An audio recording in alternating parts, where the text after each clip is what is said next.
Hello, everybody! You're listening to the Pro Crastinators podcast! I'm Digi Bro, and with me is Mage. Hello, I am present. Yes. And Tom Oliver. Today's episode of the Procrastinators podcast really lives up to its name because almost everybody procrastinated on even fucking showing up. It's true, although we were pretty much on time. Actually, we started much earlier. Oh wait, did you just mean everybody else who's not? Yeah. No one's fucking here. It's a goddamn ghost town. Yeah. I was punctual as fuck. I got the voicemails done 20 minutes before the show started. Nate. I mean, it's 1:05 and we're recording. This show usually starts at like 1:15. Yeah. Actually, 1:30 would probably be the closer time. 1:15 is early. That's what I count. That's true. We have been drifting late as of recently, which is disgusting, unprofessional, and that's why we kicked everybody out of the podcast except for us. They had their chance, they failed, and now it's just us forever. Get used to it. Fuck yeah. Yeah, I saw those motherfuckers at the BronyCon posting videos where they're like, "Oh, Tom, we wish you were here. Tom, I'm so sorry about your back being dead. Digi, you're a piece of shit for not coming here, you faggot." You don't have an excuse other than your own apathy. Yeah, well, I was like on the ground floor of BronyCon planned last year. I was like, yes, let's do it.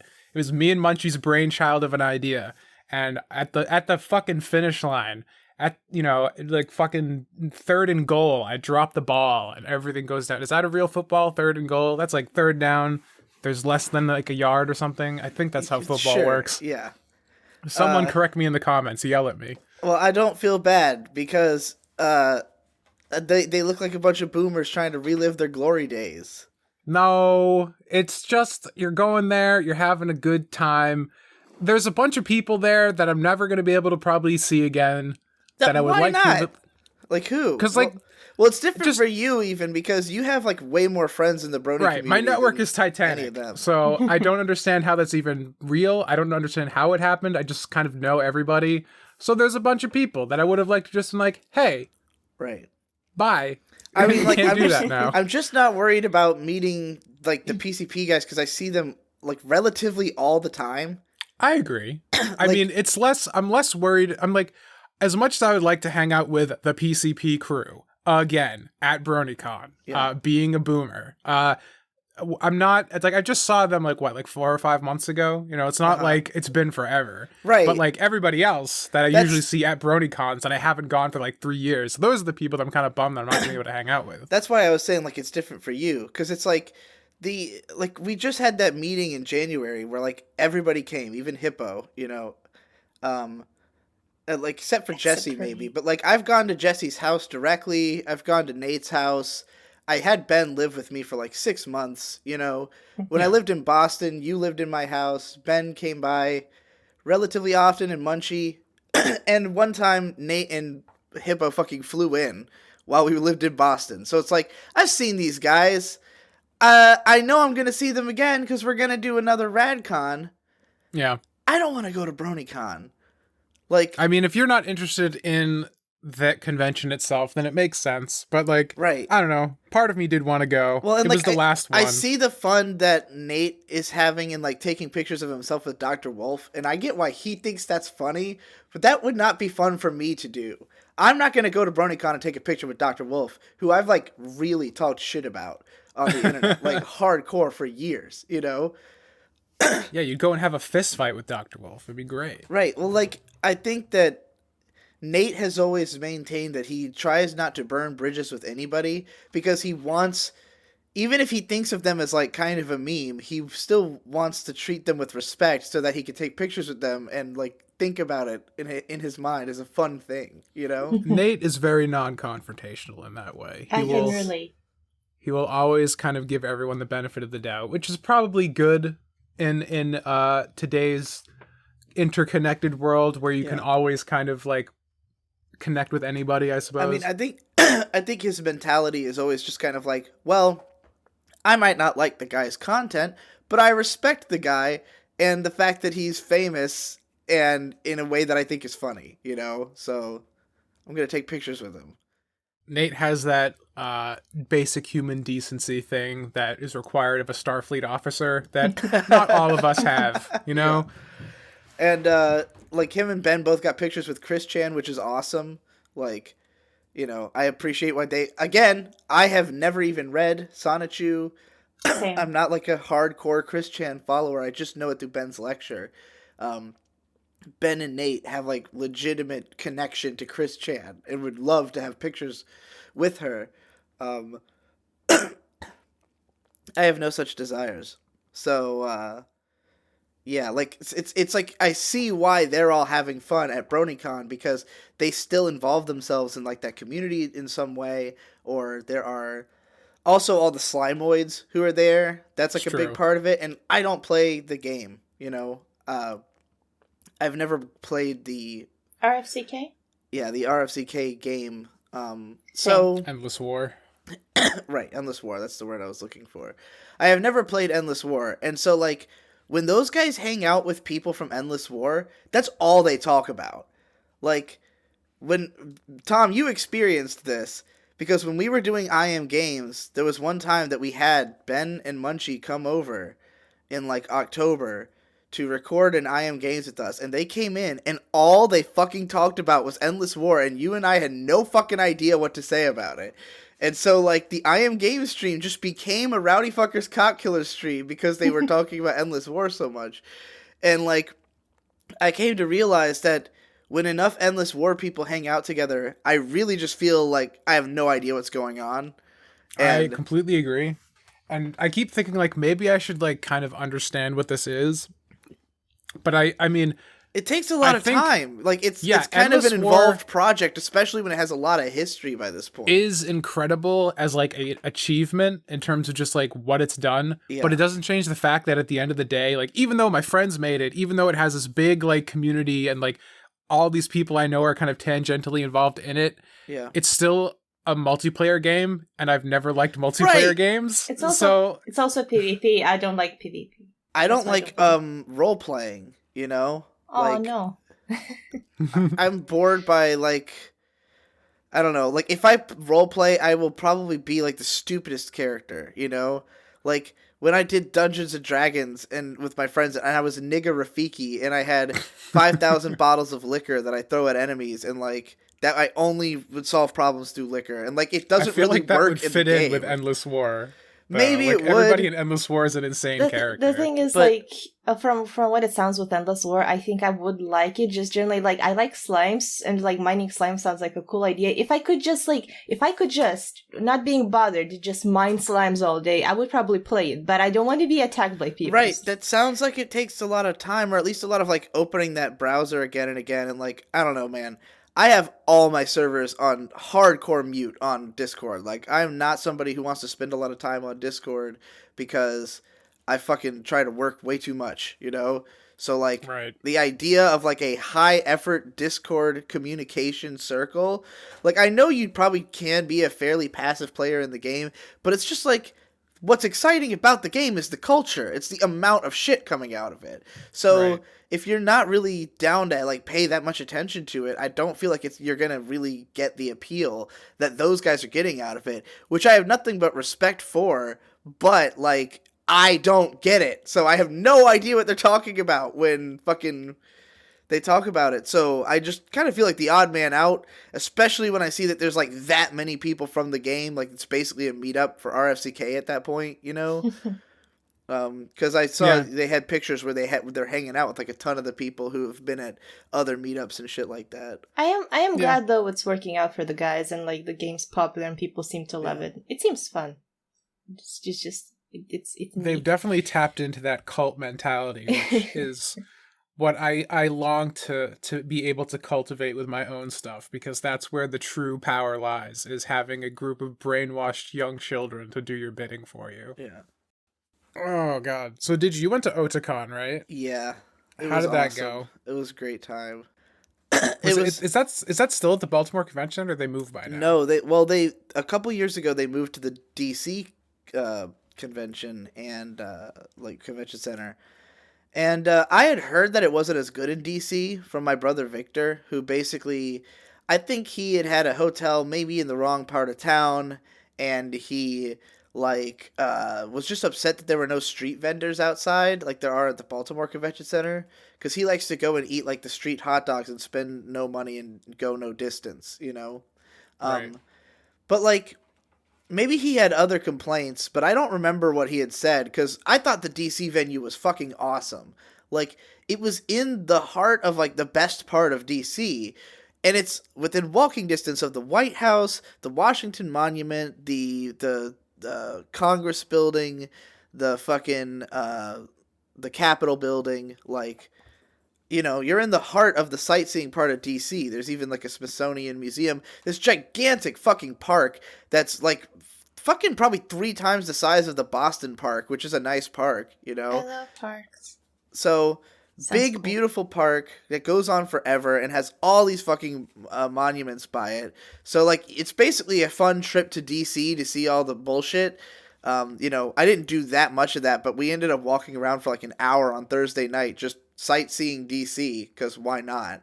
And then like, and there was also fuckloads of food all around the convention. So it was like, if you wanted to do things other than the convention, you'd be well spoken for. But there was a lot going on at the convention, so we mostly were doing that, because it was like tons of Japanese guests that I'm a fan of, which is like, that's really what I turn up to cons for the most, is like getting to meet the, you know, creators behind different anime that I'm a fan of. So like, you know, or in the case of My Little Pony, there was a time when I cared more about like meeting the creators of the show, though like none of them have really done a lot outside of MLP that I'm a fan of, you know. Whereas with like an anime director, they might have done like 10 fucking shows that I like or something, you know. So I've never, in the time since I haven't been keeping up with MLP, I have not followed any of the people who worked on it, you know. Like I'm just an anime guy now. I do not watch My Little Pony or care about it. I was gonna ask if you still keep up with the show. What about you, Tom? Do you still keep up with the show? I've watched episodes here and there. I actually was planning on trying to get caught up before BronyCon, but then I forgot because I was busy working on game stuff, and I just totally slipped my mind, which I guess was for the best, because I didn't even end up fucking going, because I wanted to go and like know what was going on, because the last time I went to a pony convention was, I think, 2016 or something. I was already like way out of the loop at that point, so I had no idea what was going on at the convention. There was a bunch of art and shit. I'm like, what the fuck are they talking about? And the show is totally different now, apparently. Like, there's a whole new like B cast and everything. There's a lot of new characters. I actually yesterday just finished catching up. I mean, the show's also like ending soon, right? Yeah, like, I think this is the last season on episode 20, so like I think it's a few episodes away from ending. It's a really weird atmosphere to me to have, like, this idea of, like, oh, it's the last BronyCon, like, around the last season of the show, and, like, most of the people at the convention are still just, like, doing that shit full time, you know? Like, yeah. Dr. Wolf and KP are there because they still make My Little Pony videos regularly, like, for money, you know? So, like, from my perspective, it's like, I fucking have not even involved myself in this in like 5 years, you know? So this is a totally different experience for me versus people who are going here because they're sincerely still watching the show and still interested, you know, still watching Dr. Wolf analysis videos. Like, I haven't even watched a new episode since halfway through season 5, and I have not gone back to watch it again. Like, they're sort of trying to wrap up loose ends with the show, from what I've noticed. Like how Twilight, you know, freaks out whenever she gets nervous or organized or whatever. Man, that's still a thing. No more. Like, actually, there was one episode where she freaked out major hard. Hold on, I think I have an image that I showed Biter because she was making so many stupid faces. The animation was very weird in that episode. I'm not sure if it was just that episode or it was just noticeable in that episode, but just.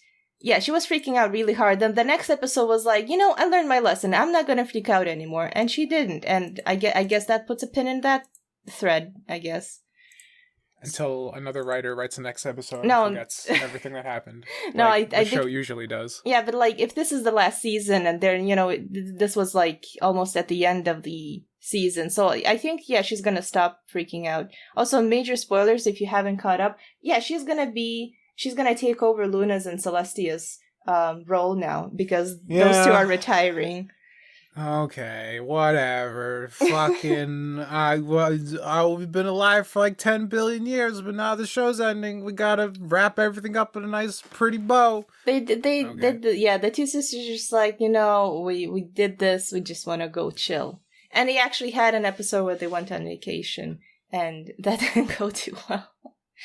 Anywho, but yeah, the show is just going which way direction, doing things. It's kind of interesting to see. I'm not saying the show is better or worse or whatever. It's just different. I'm stunned it lasted as long as it did. Yeah. If you had told me going in, like back in like 2012, it's like, yeah, the show's gonna be going like through 2019, I'd be like, no. No. I feel like I have a different expectation just for that because I never watched a lot of long-running American cartoons growing up. Like, other than stuff on Cartoon Network, that, like, stuff like Ed, Edd n Eddy or Dexter's Lab, that was around for a long time, but I did eventually watch it end. Like, those shows lasted maybe, like, 5 or 6 years, maybe even 10 years. Like, because Ed, Edd n Eddy kind of came back for a little while and had, a proper conclusion. So, like, I've seen shows not last this long, but, like, I'm mostly used to watching anime where shows literally go for, like, 13 to 26 episodes, maybe 50, and that's, like, a huge show, Yeah. Like, for me, it's, like, considered a huge investment to go watch, like, all of Eureka 7 or all of Mobile Suit Gundam, the original, much less watching, like the amount of episodes of My Little Pony at this point there's got to be like what? A lot. There's over 100. I mean, episode 100 was like 3 years ago, wasn't it? Right. There has to be like fucking close to 200 episodes, right? And that's like not even counting the spin-offs and stuff. That's like watching the whole Macross franchise or something, Like I could watch an amount of anime that would feel like an impossible amount of anime in the time it would take to watch all of My Little Pony Friendship is Magic at this point. And I've only seen less than half of it, which is really weird to think about because it's like I was so into the show for those 4 years that the idea that there would come a time where I had seen less than half of this show would be, like, no way. Yeah. But, like, the show definitely did change as it went on, and I just didn't really care about it anymore, Like, it felt like it was too different or too watered down or, like, just, repetitive. Like, even sometimes the episodes were good, but it was just like this point's already been made before, and like we're kind of going around in circles. Yeah. And I feel like we've already had enough good episodes that I feel like I got a satisfying show out of it. Right. I don't feel like I have to wait another 7 seasons. I'd rather just end it now and remember it as good. I think MLP suffers from the same problem that most like Western cartoons and just like, I don't know, just like the Western model of entertainment, because this is a huge issue. Just go until you fail. That's in comic books as well, is that they have properties with there's too many people in the kitchen, right? There's probably there's been over 20 writers over the course of MLP. Mm-hmm. You go to comic books and like a character's written by like 5 different people over the course of like, a couple years. So there's no coherent singular creative vision behind a lot of these properties. Yeah. Like you go read Spider-Man. Like, depending on which book you pick up, it's written by a different person, so the character's completely different, the story's different, the tone is different. So it's just like... But it's a sequel to the previous guy's work. Right. And you'll have guys, like, retconning what they didn't like about the last guy's stuff. It's just... I don't know. It just alters the story into something that can just continue in whatever way. And then when you explain the story to somebody, you have to explain all those changes, You have to say, like, oh, well, the reason this doesn't make sense is that this author completely changed everything about the character, Yeah. And MLP did the same thing when Lauren left and Megan McCarthy took over. And there's like, every season has, like, at least 5 or 6 different writers, and there's no singular coherent plot going through it. So it's just, like, it's the same trappings that all these kind of things do here in the West when we make stories. It's just like a clusterfuck. Yeah, it was like that, but like from what I've watched, now I could be wrong since I was drawing and watching at the same time, so I haven't been paying too much attention. But like I was watching, I think they started getting their ducks in a row with the last few seasons, like maybe the last season, and they're like the main six. They're sort of passing on their torch to the younger generation of the students. The Twilight has a school now, if you didn't know.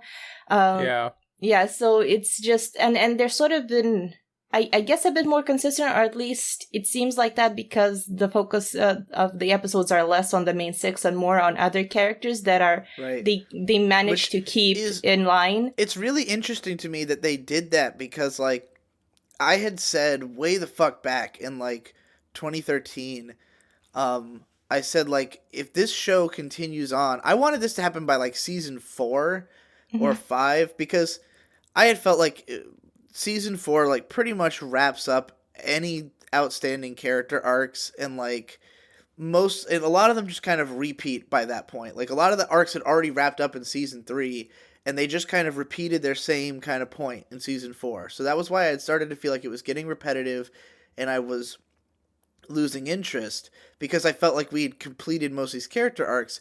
But I had said what they need to do is just like establish the Cutie Mark Crusaders as like a 6-person team, because they had mentioned having 3 more of them in like Manhattan or whatever, that there was like a second sect of the fucking I forgot the acronym. Appaloosa. The CMC. Yeah. So I was saying like they should be the new generation, and just like, you know, move on to making them characters. And that did not happen when I wanted it to, but it did happen later, which is really interesting. But they didn't give it to them. They just like made 6 new characters. Yeah, they're all different species. And made those like the new real characters who they could give like a new development arc to. But, you know, like by that point, I just kind of am not interested enough in the show as a whole to have continued watching it, you know? Yeah. I mean, at some point, I probably will finish it just to sate my own curiosity. They finally I totally understand that. I could see doing that in like 10 years if I, for some reason, ran out of everything else to watch. And I was just like, man, I really want to know what happens at the end of My Little Pony. But like, well, here's the thing, dude. With like MLP, like the interesting thing with it is that since it's in English, you can just like listen to it while you're doing something else. Yeah, that's what I'm doing. Yep. I also like, I had like plans at one point to cover the Japanese dub of MLP, because of the fact that it had a bunch of voice actresses from like anime that I am a fan of. So like I was planning to do like a cover of the OP to open the video. Like this is when they first started dubbing in Japanese, like 2014, probably maybe late 2013. And yeah, I was going to do like a whole project just to talk about the Japanese dub and how like as an anime fan, that was the one that was more fun for me to watch. Though it was, you know, not better than the English version, because the voice acting is pretty good in the show. But like, you know, yeah, I always forget that you can watch American shows in English, and it makes it much easier to just leave on in the background. It still would take a lot, though, to watch all of the fucking show, you know? Yeah. It is fucking long. Yep. Like, even watching Yu Yu Hakusho dubbed, it takes like a week of concentrated effort to do, you know? Shit's fucking long, dude. And Yu Yu Hakusho Tom, did you hear when great. I said Scoodle's parents have been revealed? I'm not sure if you're interested in that, but... I did not know that happened, but you telling me does not surprise me. I feel like that's, especially if you're saying they're wrapping everything up, that's like one of the big things that they must have had to get to at some point. So yeah, there's just, again, like just to sate my curiosity to be like, yes, that thing that I was thinking about way too deeply back in 2012. They finally gave me an answer, and it was subpar and not as good as the ideas I had in my head.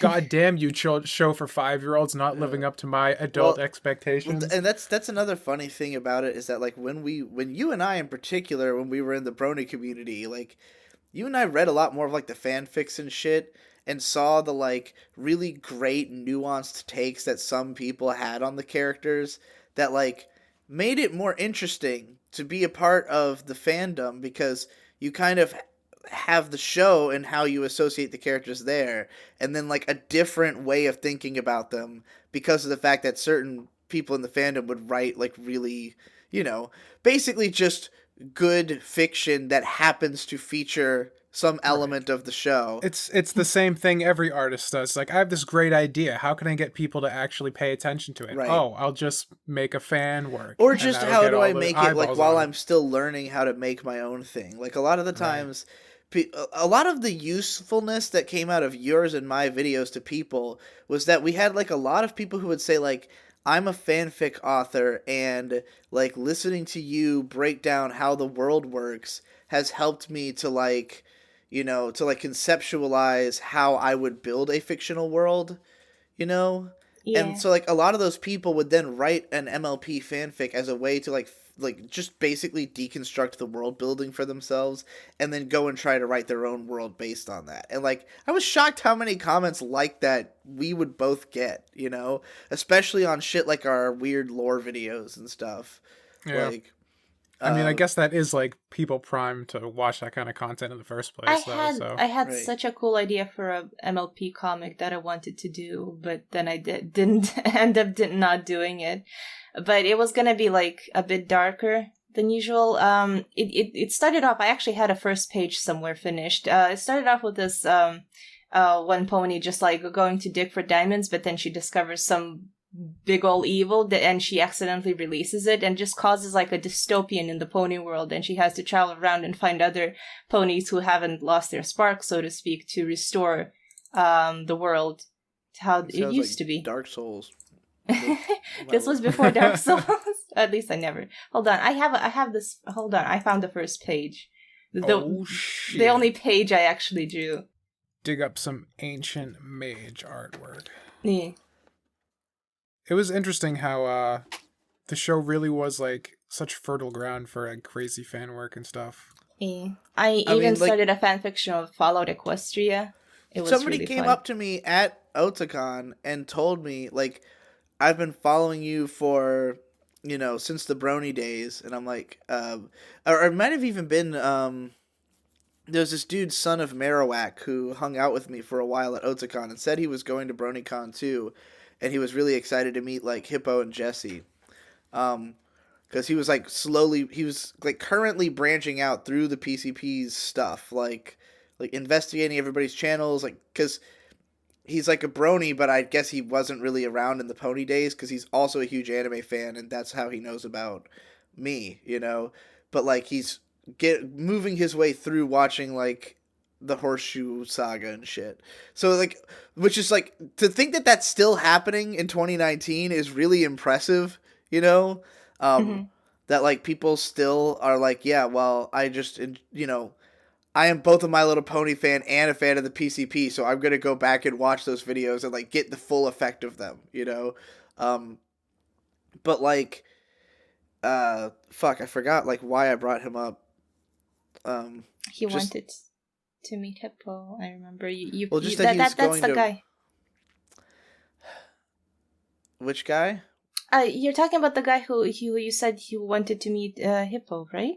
Yeah, what is this thing that's loading, though? That was the page. It's not loading. If you click on it, you can see it. For me. At least when I click it, it looks. It looks good. Okay. It looks good. That's It's show accurate. Definitely a far cry from what you draw today. Yeah, definitely. It is very show accurate, though. Thank you. I tried really hard back then. Yeah, well, I guess I don't fucking remember why I was talking about that. I lost track of thought. He left a good impression on you.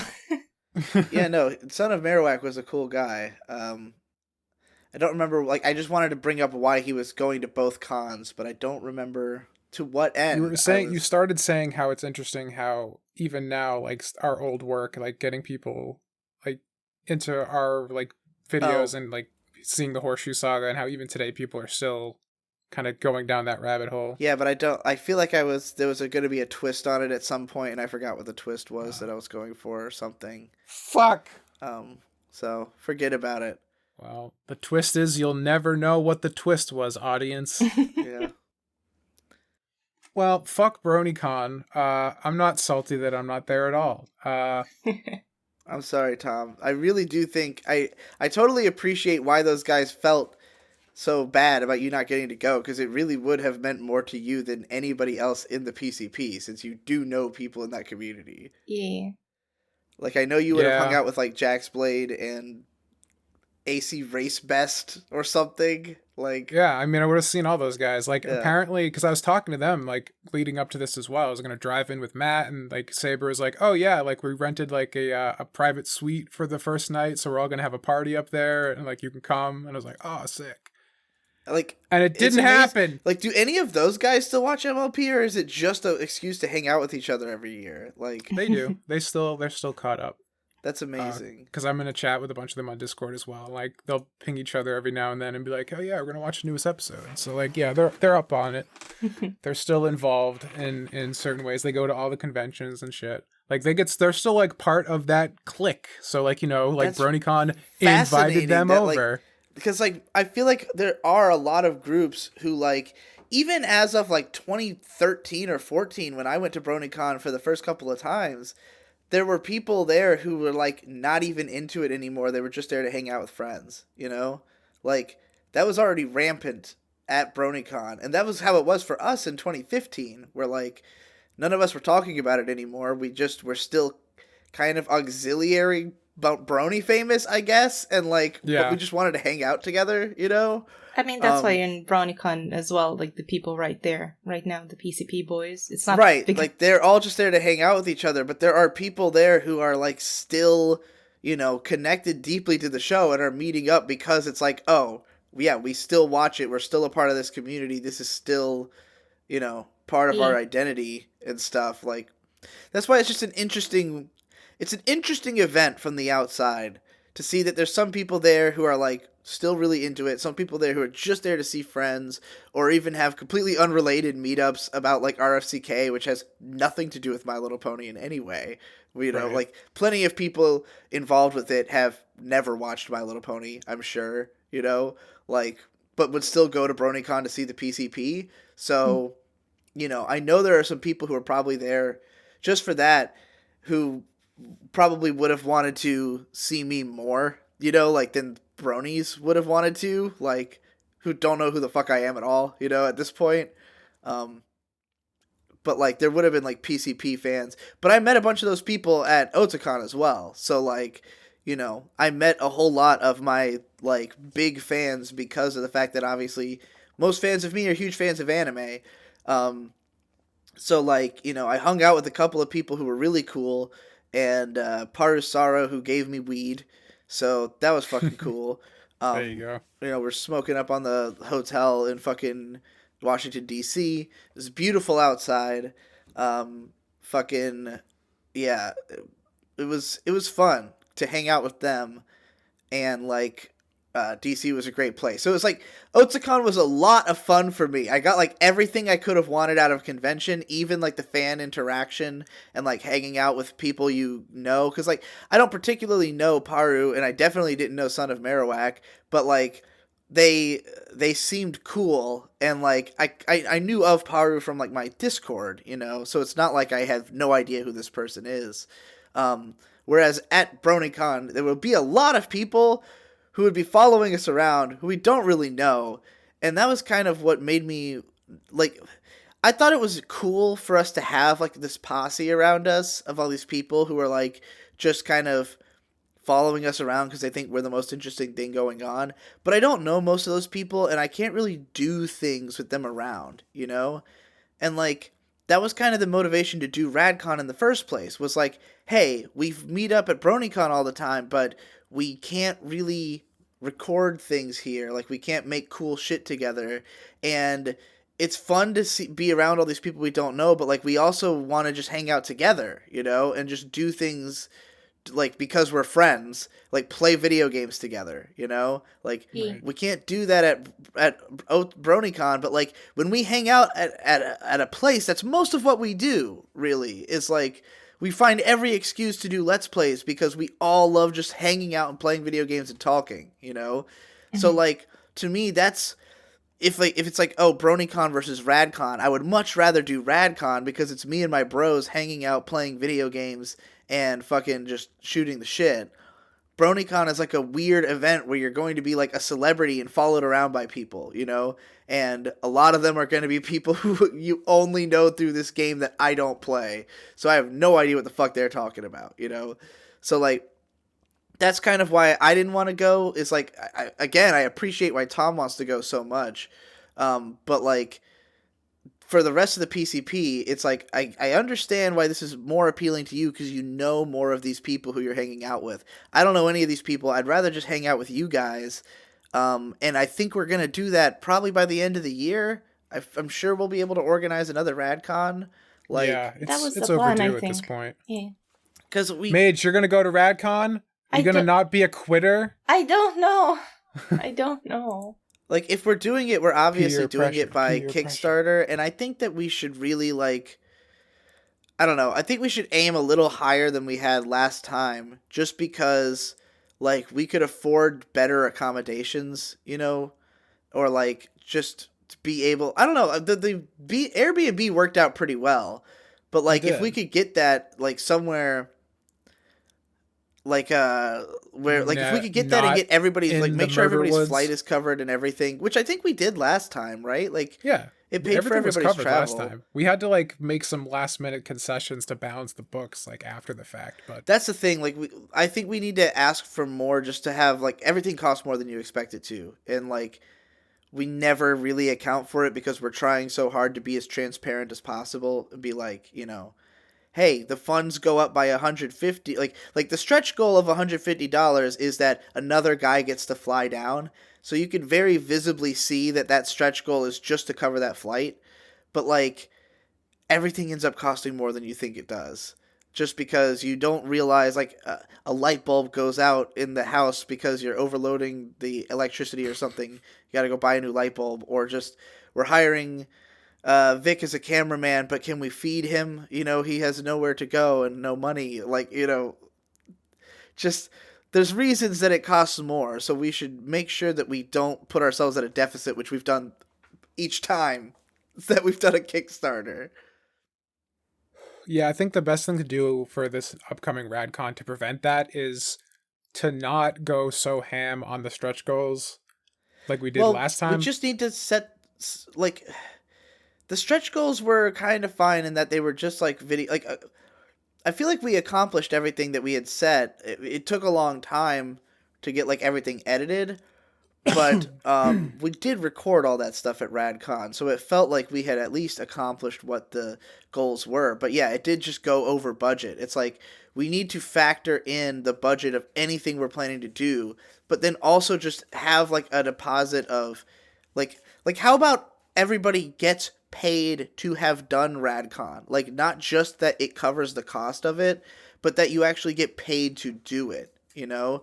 Because that's why nobody feels like editing the shit afterwards. It's because we've made enough money to fund RadCon, but there's no residual. There's no like, oh, right, you also get $100 for the time that you're going to be working on editing those videos, you know? It's like, for us, there's no more benefit of cost. There's no additional payment that we get for also doing the stuff afterwards, which is the harder part of the work because it's you by yourself. And right it's not now, fun. We're doing a regular episode, and we're going to get paid for it through Patreon. Right. When last RadCon, not only did we not get paid for anything we did at RadCon at all, because we lost money at the end of the day. But the following week, we didn't do an actual PCP episode because we were busy getting everything squared away from RadCon. So we lost even more money because no one made money that week either. Right. And, like, granted, we do make some extra money through, like, super chats and shit that we do during the thing. But we don't get that money till much later, you know? Right. So, and it kind of comes in... I mean, it's just related to that stream. And you don't really feel like that's additionally contributing to you editing this video that is now going to definitely be made at a deficit because you know it's not going to get a lot of views. You know, it's not going to be drawing new people to the channel. It exists to be something cool for the fans, you know? Like, the people who really care about the PCP are the ones watching the RadCon videos, not people who are just stopping in to hear a random podcast, you know? Right. So like I definitely think it's like, yeah, we just need to charge a little, not charge, but like set our goals a little higher. And like maybe, I mean, I still think we can offer like higher tier rewards, but like we definitely have to factor the cost of the rewards into Right. the total cost. Because did we even do that with Radcon 3 with all the shirts and shit? Like, is that why we went over budget?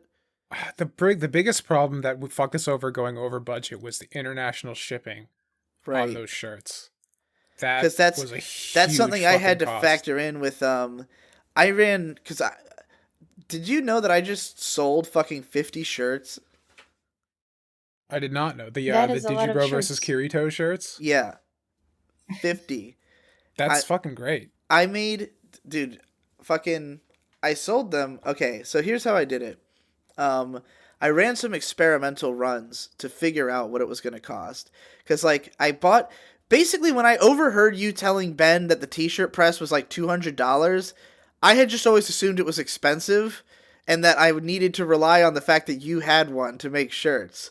When I found out that I could just buy one for myself for relatively cheap, I was like, oh, well, I can just make my own shirts and I can just do it whenever the fuck I want because I don't have to commission anybody and Yeah. I can just experiment with random designs, print them out, and put them on shirts and see what happens. Heat press you know? isn't hard to use. The heat press just takes. Oh my a little god, I while. fucking love. It's like I've always wanted to have like a DIY collection of clothes.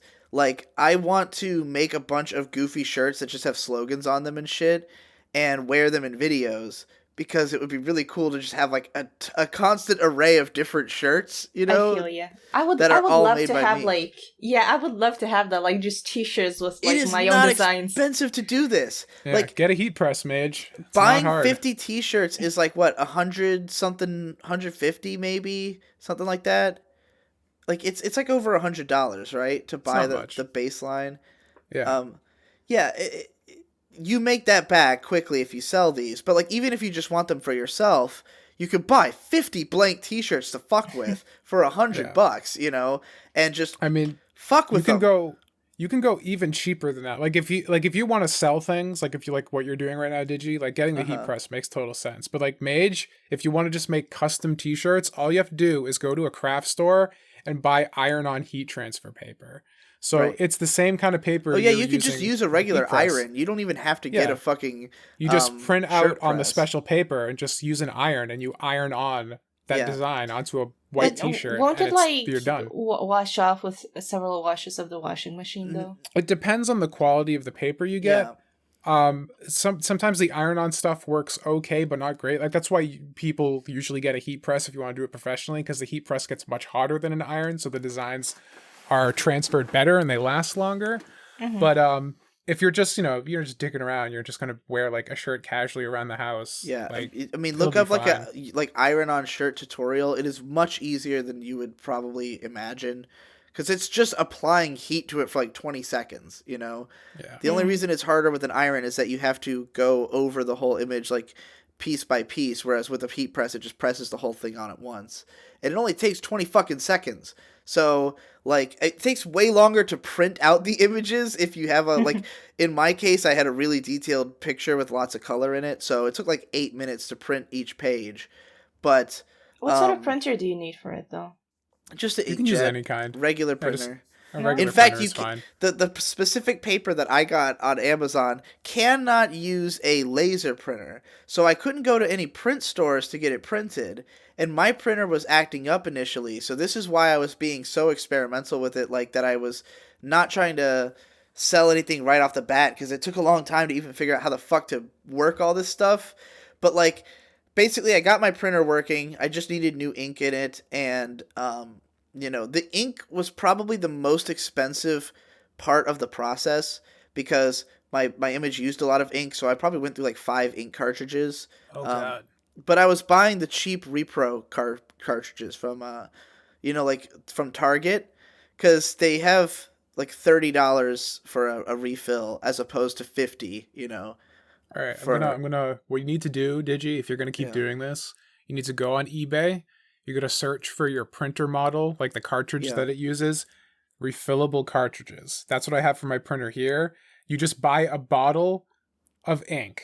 that's like massive, and it's like 1,000 reloads, and it's like $10, and then you just take a Holy needle fucking shit. and you inject it into the cart and refill it, and so it's like 1,000 Oh, you cartridges. use a needle? Yeah, That's a lot. I mean, all you do is like, it's just you put the needle in the bottle, you fill it up, and then you inject it again in the cartridge. It takes like as long as it took me to even say that. But like, sure, but like you're not shooting yourself up with fucking printer ink.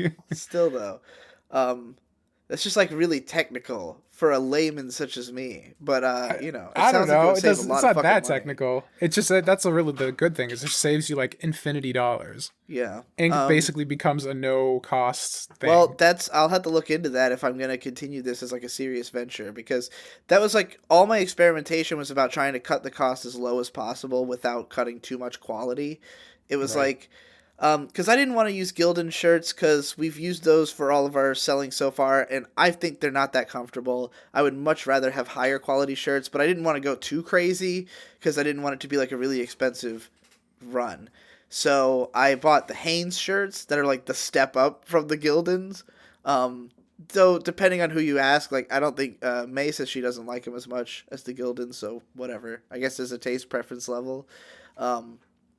Nonetheless, I sprung for the Hanes, which is like $2 a shirt as opposed to like $190 a shirt. You know, it's not a huge difference in cost from the shipping end. Though when you're buying in bulk, you know, it does make a difference, but it's like you have a higher quality shirt, more people are going to buy it, you know? Right. So I bought the Hanes shirts and tons of papers. I had to buy a lot of ink, but you know, I printed it all from home, so there's no additional fee on top of paying for the ink. The papers are not expensive at all, and you know, the shipping, that was the hardest thing to figure out, because I thought I was going to ship them all from, like, the post office. Well, no, I thought I was going to ship them all from FedEx, because for my care packs that I do every month, I was originally shipping those from the post office, but the post office basically has, like, a flat rate for anything under, like, 7 ounces or something like that. Or maybe it's even more than that. It's like anything under a certain number of ounces, it's all like $3.50 or whatever to mail something. So I had initially been mailing through them, and it would usually cost me like $70 to mail 40 care packs or whatever. And then I found out that at FedEx, the weight is directly proportional to the... What? UPS. What'd you say? UPS. UPS? What did I Not say? FedEx. Oh. UPS, not FedEx. Sorry, that was May correcting me from the sideline, listening to my story. Yeah. So, yeah, not FedEx at all. It was UPS that we went to instead of USPS. And, like, yeah, the weight scales by price. So, like, no matter how light your package is, it keeps getting cheaper for being lighter. So, because these were, like, 1 ounce packages, UPS would ship them for, like, $1. So that immediately cut my cost into a third for shipping those. So I was thinking, okay, well, UPS is just better than USPS, not fully understanding their system yet. So when I took the shirts there, I had done an initial round where I sold them for like, I think it was like $40 a piece. Like I was really selling them for a lot initially for this test run that I did where they were all printed differently. Each one, like the printer had fucked up in a different way on every single shirt. So either it had a weird ink running effect or it was like all blue or something. Like they looked cool, and like people in my Discord were like, oh, I like that it looks fucked up and that they're like exclusive, you know, because each one looked so different and they were like neat and like glitchy and aesthetic. So people were like, yeah, I'll buy those. And this is like, you know, the most hardcore fans are offered first. So it was just in my Discord that I promoted it. But I sold all 10 of my like initial, or 8, I think, of my initial round of shirts, went to UPS, and they're like $10 a piece to ship because they were heavier, you know? And then I found out that at USPS, they're still under 7 ounces, so there's still that flat $3.50 rate. So I'm like, fuck, I got to do this at the post office instead of UPS. So that was like the importance of the experiment. So yeah, through USPS they'd be $3.50 to ship. But what eventually happened is I go to USPS carrying 50 fucking shirts that I want to ship, and they all need postage, and they're just like, we have like a machine over there, you could do it yourself, because they have to like input all the information on every single fucking package. So it would take hours if they were going to do this. So they told me to go over to this machine, and the machine, if you have to enter the information yourself, it takes like 5 minutes a package, and it was charging more than what that flat rate was for some reason. So we were just like, fuck it, we'll do this at home and get a Stamps.com account. Tom, I think you have one, right? Yeah. So I had been resistant to getting it because it's like $19 a month, and I thought I might only do this once, But like they do give you a free trial period, and a bunch of like free postage when you start. But more importantly, they give you way cheaper rates than anything else. It was only like $1.15 to mail each of these fucking shirts through the postage that they gave me. And like, granted, I don't know if all these shirts have gotten to everybody yet. I've heard a couple of people say they got them.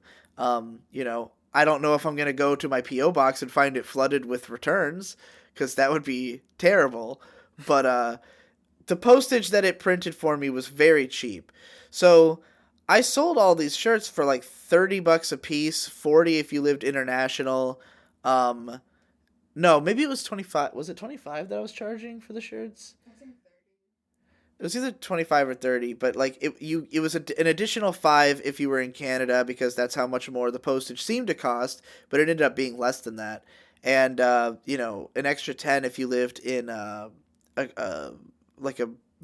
faraway foreign country, because I was used to paying like $10 shipping to go to there, and it was cheaper again through Stamps.com. So like I could make my shirts even cheaper next time and sell even more of them now that I know how cheap the postage is.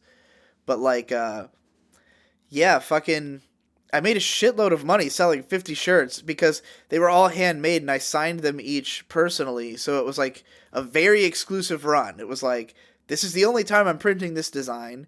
There's 50 of them for sale. Here's the sizes I have available, and they're all hand signed. So, this is the only chance there will ever be to get this design signed by Digi Bro. And, I mailed them to everybody personally, and it went extremely well. It funded my Otakon trip entirely. I made so the total cost of production was probably like $500. But the total I made was like $1,500. So holy shit. Yeah, I made Tripled. like over $1,000 profit. I used it to pay for the hotel for Otakon, and I pay May $400 a month to be my assistant, and that just went right to her paycheck. So it was like, yeah, it was a huge fucking benefit for me. Just That's like awesome. Pocketing $1,000 as extra money for that month. Just here's more money I have, and now it's always a good thing. Now I still have $600 in the bank after going to Otakon. So dope. Yeah, it was fucking cool, and I will definitely be selling more physical things in the future. But like, how I've made almost as much money is just raffling shit during live streams. Really? So we started doing a thing where, initially we printed something on a hat. Because I accidentally, while I was scanning in May's drawings of Pokemon that she does for the edited versions of our live streams, because we're doing like a Nuzlocke, so she draws all the Pokemon as like whatever stupid nickname they have, and puts it on screen. So I accidentally printed one of her drawings because it was in the scanner. And so we just put it on a hat because we were like, fuck it, it'll be merch for the stream, and we'll raffle it. So, if you give us at least $1 in Super Chat, we put your name in a cup, and one guy gets chosen at the end to win. So it's basically like, you can just donate $1 and be in this raffle, and you might win something that's worth more than $1. Some people will put in way more than $1 trying to win it and not win it. But, those people have a lot of money. Yeah, sure. It's usually like Butthole Weeb just throwing fuckloads of money into our super chats. But like, and a couple people who will just stop by and they don't really care about the raffle. They just give me a whole bunch of money because they like me. It's way easier for people to just give donations to super chat, I think, because it's just like a less complex system than Twitch. And also I have more automatic audience streaming on YouTube because I'm on like my main channel streaming, you know. Right.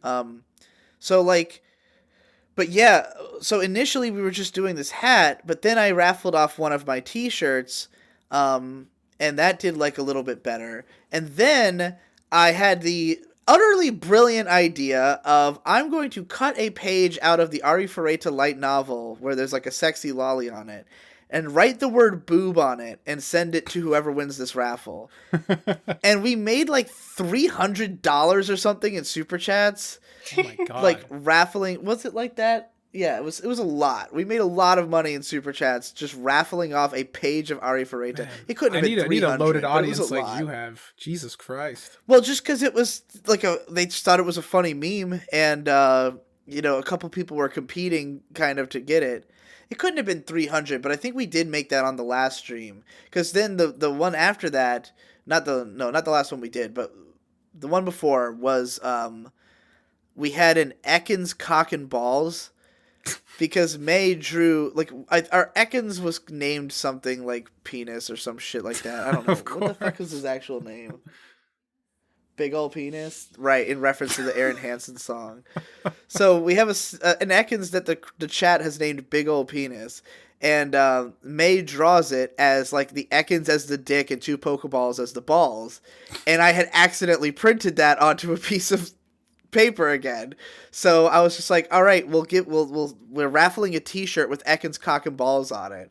And that was the one where I think where we made like $300 off of the raffle.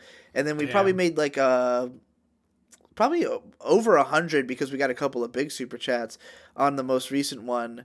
So basically what I'm talking about right now is just that I have tons of alternate revenue sources opening up, and it's really great. It's good shit. And like I think that a lot of us could capitalize on it because selling the t-shirts yourself is not as big of a hassle as it seems on the surface, and way more people will do it. Like we had already learned this lesson with the I Am Games shirts because like when we did our initial run where Tom was hand making them, we sold out of the 10 we had in like fucking hours, and then we could not even sell 10 shirts on like heavily promoted over like 8 months that we were selling through Redbubble and Spreadshirt. Like, yeah, I mean, even now they're still all up there. Like they're integrated with the Teespring, and nobody buys them. I look at the numbers. No, they don't sell at all because people don't want to buy shit from those websites. They just don't, like, it's too expensive for a shitty shirt, you know? And it's like if you can print it yourself, it adds value there.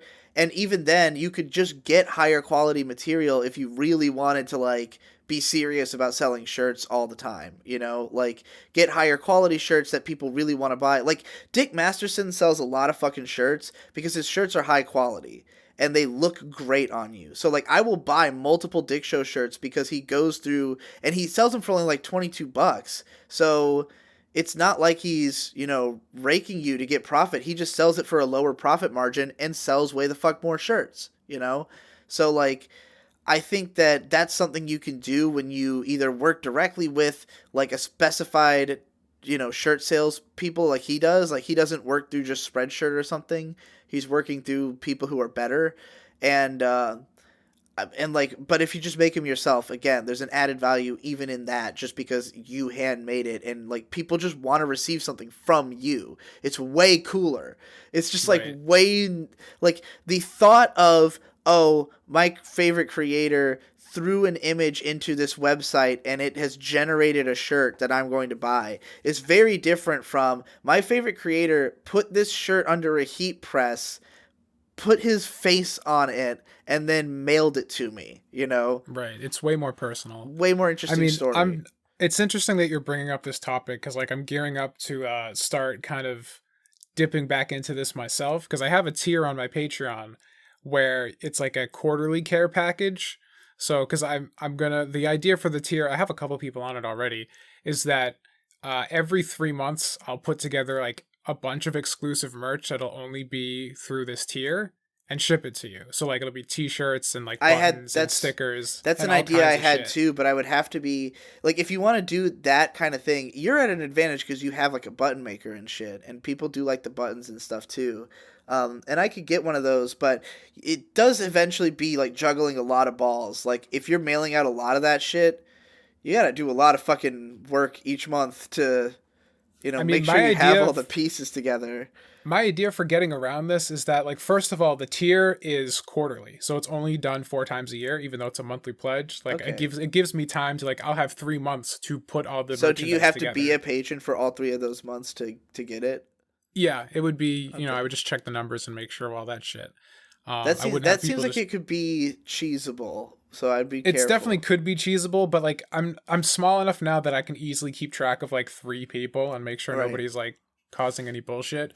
But another thing I was thinking of doing for like, limited runs. I just real quick, I found out that people can cheese my rants because somebody like just changed his name and posted another, because I did it as like a thread of comments, like I say like post your rant topics here, and then people just comment on that post, because that's the easiest way to keep it all in one place and make sure I don't miss anything. But they were like, yeah, you can change your name and comment again, and it doesn't, indicate that it's a different person, or the same person rather. They used that to get 2 rants, and they were like, you should close this loophole. On YouTube or on Patreon? On Patreon.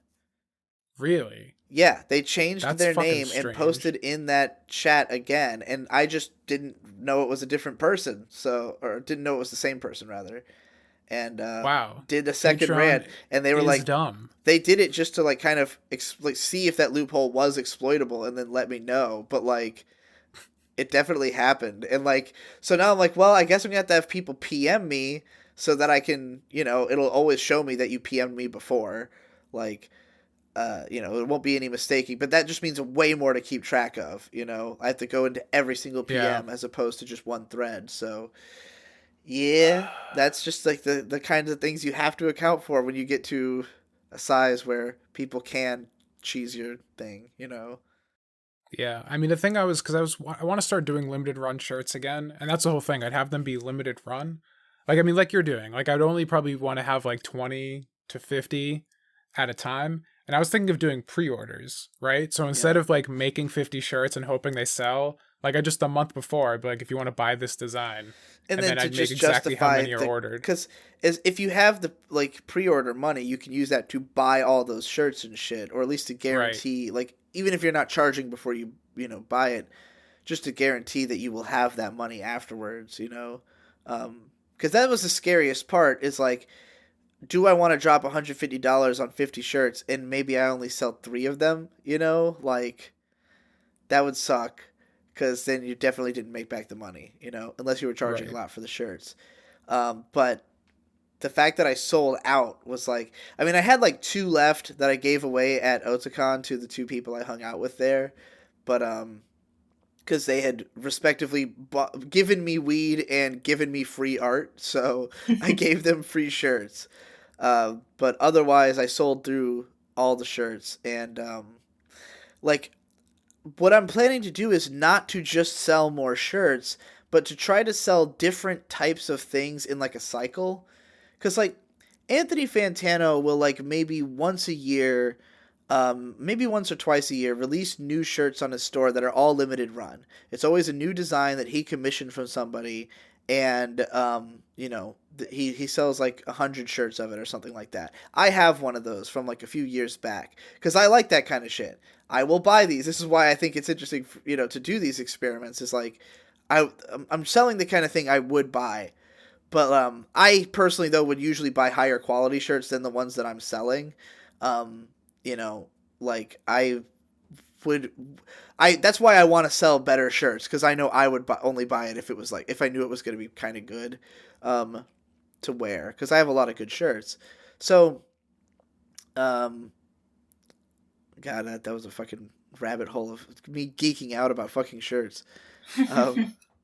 It's exciting. I mean, there's something really, I don't know, maybe it's because like I'm just a fucking doomer piece of shit at this point, but like the idea of making physical goods still intrigues me, because like when I was a little kid, that just seems so far beyond what a normal person could do. Right. So and also it's like, I grew up collecting shit. Like I have a huge collection. You all know this, and like, I like having weird exclusive shit that like tells you something about me and where I was. Like, I have that Mine's Got Rocks in It art book where it was like all the really like fancy My Little Pony like creators, like artists, like all the ones who had like weirder styles did an art book together, and like they probably only made, you know, a couple hundred of them, and they sold them on Tumblr or whatever and at Otakon or BronyCon rather.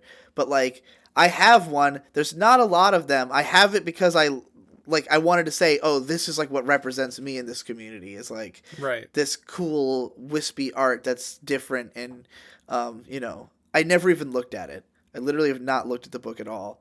I bought it just to have it and did not even look at it, which is how it's true for a lot of the art books I have. I don't know why. I just like to own a book that represents my aesthetics, but not necessarily to actually look through it regularly.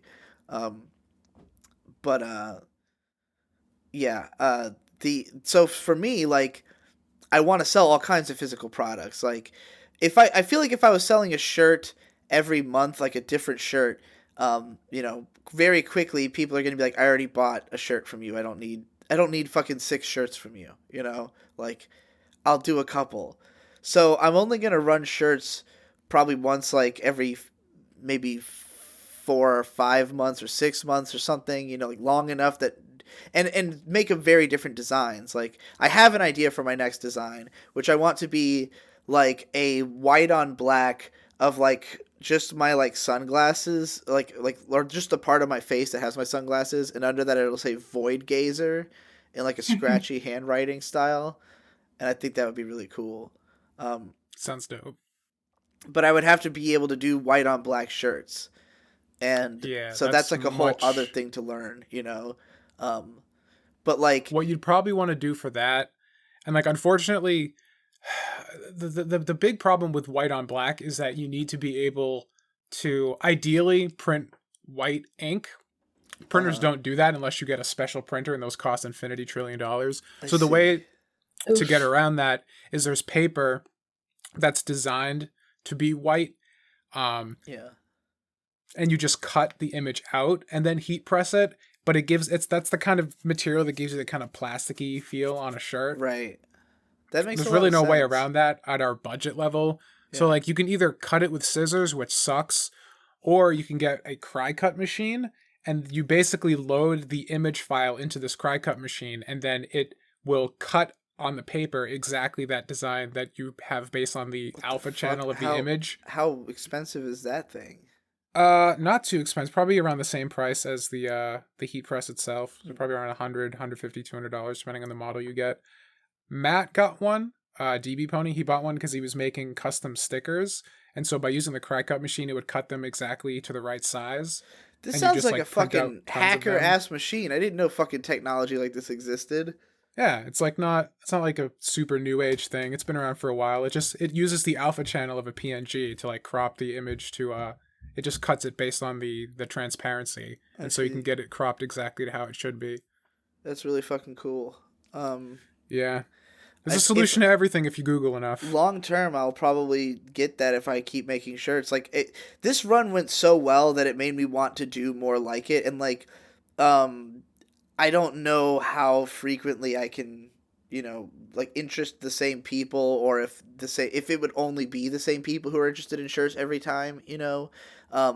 But that's why I want to mix up the products. So like, I think I might sell some kind of magazine, like some kind of self-published magazine, as one of my next ones, because that'd be sick. People have told me that they want like print copies of some of the stuff I've written, particularly the I wrote this light novel in like a day, it sucks and I hate it.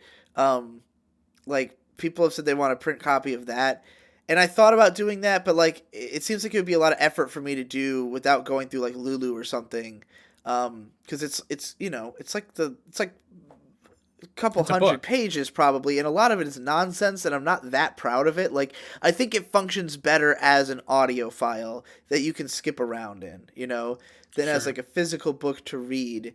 And I would rather print a book I was just like had worked harder on, like one that I didn't literally write in a day, you know. And then I had written this sort of mini book last year. I consider it a pamphlet. It was 40 pages. That was called Fixed That For Ya, which was basically my like I don't know, like my manifesto, like Yeah. my like, you know, here's what the world should be like book, you know. And that was like the one that like I was planning to print, and I was definitely going to sell them and ship them out, and I was also going to make a video book out of it. But enough time passed, but with me not having edited the rest of the book, and now when I read it, I'm like, this is fucking weird. Like this reads like somebody who has just become a complete mad scientist trying to explain to you why everything in society is fucked up. But like, it was way too dense. It's hard to read. It's like hard to parse. So like, when my own writing is hard for me to parse, I'm like, maybe this is not something I want to publish that strongly. That's what editing's for, I suppose. Yeah, but like, I have been working on other like fiction novels that I would love to publish. Like, I've been working on a proper light novel, and so like, I'm only like maybe a fourth of the way in, or maybe even half. I might just make it really short. But like, I'm considering finishing that and selling that as a physical book. But like, I also just thought the other day, like, well, I've always wanted to make a magazine. I have the technology at my disposal. Like, you know, I know how to print this shit. All I have to do is staple them together. I know how to use the programs that let you design magazines, like basically Adobe InDesign. Which I love because I took a class on it. You know, I know how to use this fucking shit. So I should just make a fucking magazine because I've always wanted to do it. Like, I've been dreaming of it since I was a kid. I mean, I've made magazines before. Like, I've made them out of pen and paper, you know. But like, this could be a real one that I could actually sell, and that would be like the biggest come for me in the world. Like, if I managed to sell like 50 of some, you know, limited run magazine, and then people were to like deconstruct it and scan it onto the internet, that would be the coolest fucking thing that's ever happened, you know, in my life. Dope. That would be like the height of what my aesthetic is. Like, I really love magazines. I love the format of them. I've always loved the idea of just a whole magazine written by one person, like basically just a doujinshi, you know, but like one that is stylized like a magazine. And yeah, I think that would be the most digibro thing I could possibly sell. And like, seeing that 50 people bought my shirt, I'm absolutely certain 50 people at least would buy my magazine. I might even try to sell more of it, but like, it depends on how much it costs to print it and how much I'm charging for it, you know? You could do that really cheap. I mean, if you wanted to go like the kind of more grunge indie zine kind of aesthetic and do it like black and white and really like lean into the whole zine aesthetic, you could do that super cheap. It wouldn't cost a lot. I'm more into the idea of it being like a high production look, like looking like a proper anime magazine, you know? Like, I mean, I wouldn't have to like print it on like super expensive paper, I don't think, but like, I would go all out with the design of it. Although like, my design sense is also very fucking bare bones, so like, it's definitely not, I don't have the skills to make it look like an actual anime magazine, you know, but like, the format of it will be like one. It'll just be like a weird, like, visually off. It'll definitely have the zine feel just because that's my visual style. Like, you know, like, there's no helping it.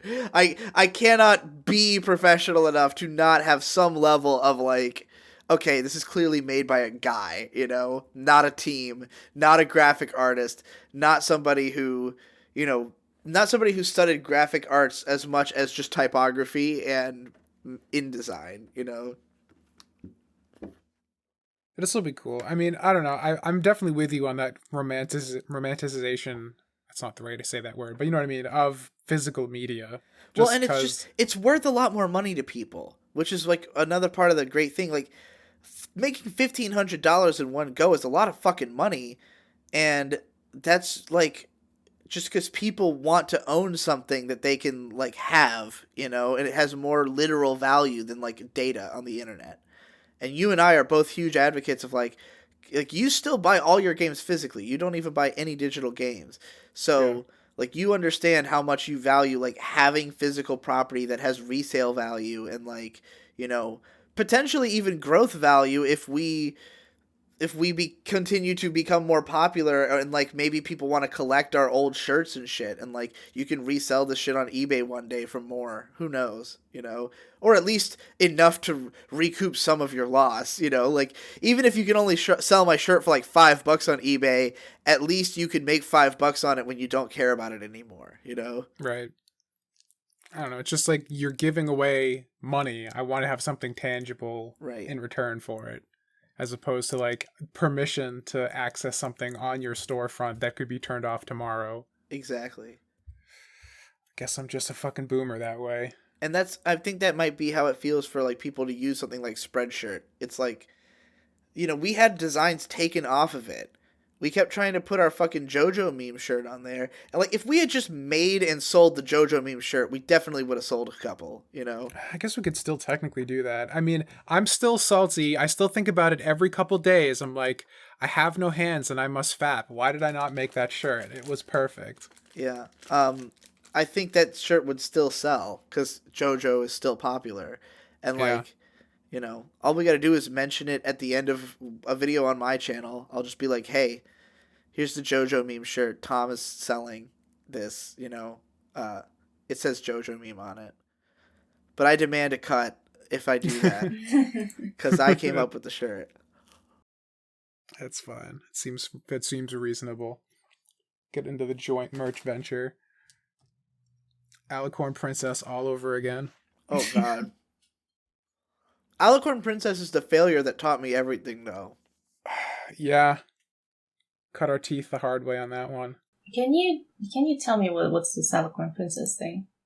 It was a t-shirt I made back in like 2013 when me and Tom were first like really starting to get like big on YouTube.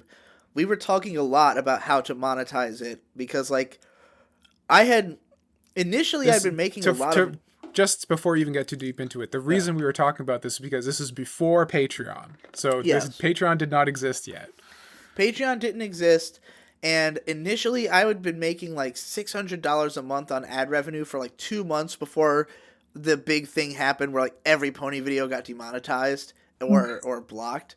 And I had to completely change my style so that I could even post on YouTube, which is why I started using the pony avatar and all that shit.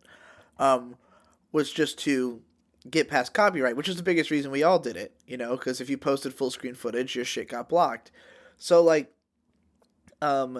in that time where I wasn't making any money, I had, like, already left my job, and I was, like, basically had enough saved to stay afloat for a little while.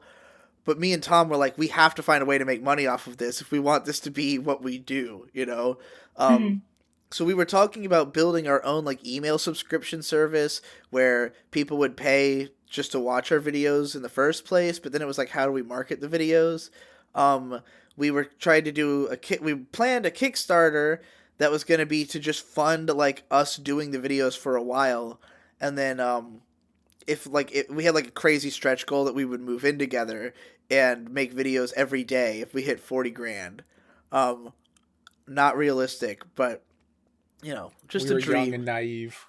But eventually, while we also talked about doing shirts because Tom had a shirt press, so I commissioned him to do a design of the moment where I say I'm a fucking Alicorn Princess because it was like my most famous catchphrase in my most popular video. Oh yeah, I remember that. Tom drew a picture that was like my pony as like that moment when Twilight first grows her wings.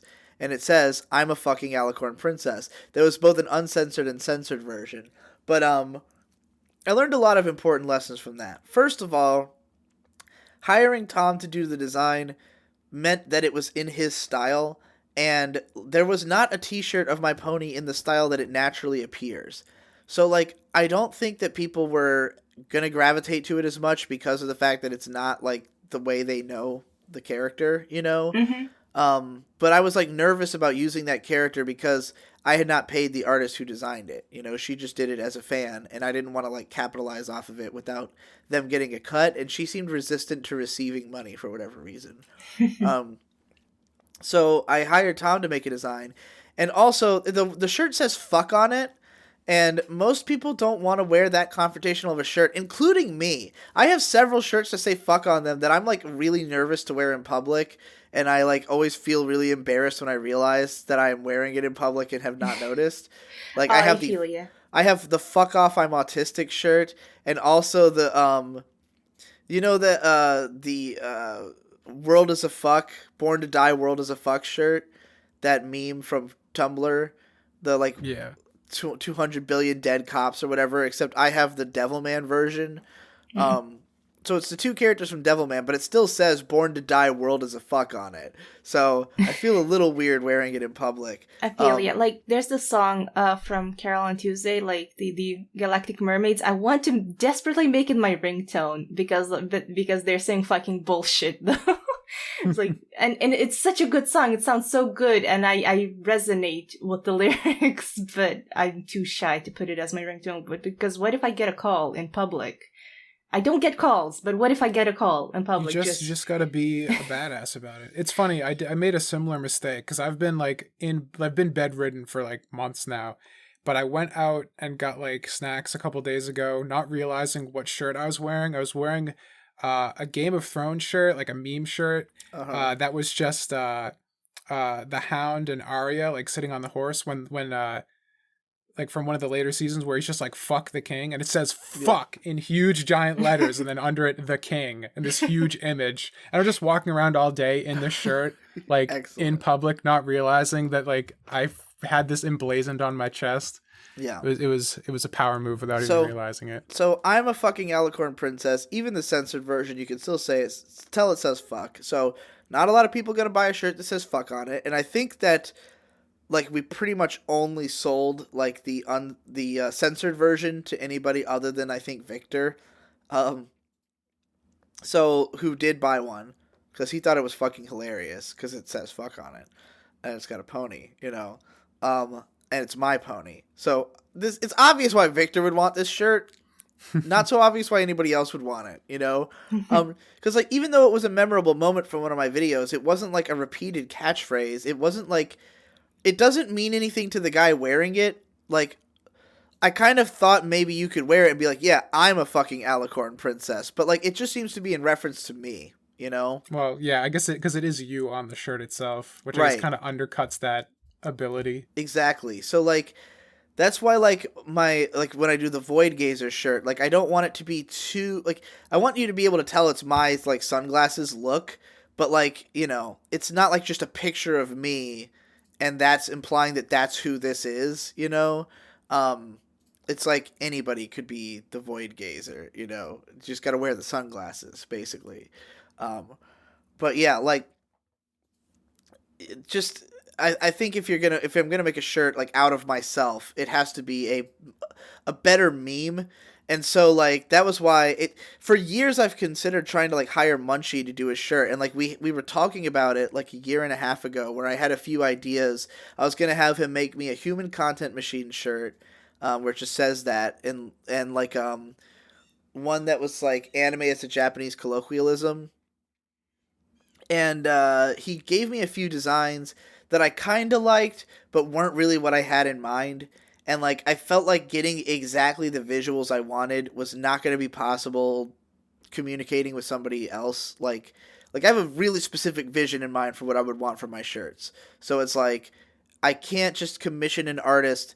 It's going to feel like their art. It's not going to feel like Digibro's art. It's just going to be art of Digibro, So, like, with the me versus the Kiritos one, it was like, okay, this is a piece of art I can create that, like, is within my wheelhouse that is totally going to be something only I would do, because it's like it's a screen cap of me from one of my videos, about to shoot a array of Kiritos. I had to, like, seek out, pictures of each of the characters from behind to use in this image, which was not necessarily was neither as hard nor as easy as, whichever you're thinking it would be, it's the opposite. Yeah, like the layout is from Phantasy Star 4 because I'm a huge Phantasy Star fan.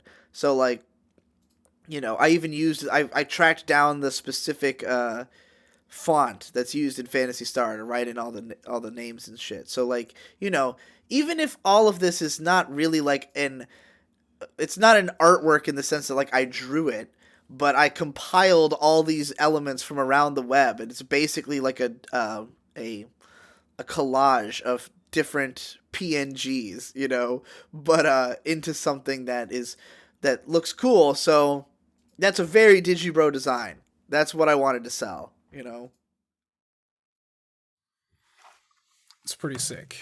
I've gone on and on about these shirts for way too long. It's just basically the shirts, the podcast. The merch episode, dude. This is the real shit. This is how we're gonna make money in the post YouTube apocalypse that is slowly marching its way toward us inevitably. Well, it's really funny, Tom, that like I'm really interested in going into all this depth with you because everybody on the PCP is like interested in alternative revenue sources, just having cool merch and stuff, but it's like we all have a tendency to like dabble our toes into something and take forever to really get into it and figure out what the fuck is going on, you know? Like, yeah. When it comes to doing merch or like streaming, like we spent a lot of time like, okay, we'll work on it while we're doing the stream, but we do not think about it again afterwards. And like there's a lot to learn, you know, to like optimize how we're doing it, to, you know, create, like, especially when we were on Twitch and we didn't know anything about the culture of Twitch, you know, and like we did not learn anything about the culture of Twitch because we didn't take the time to do that because it's like a side venture.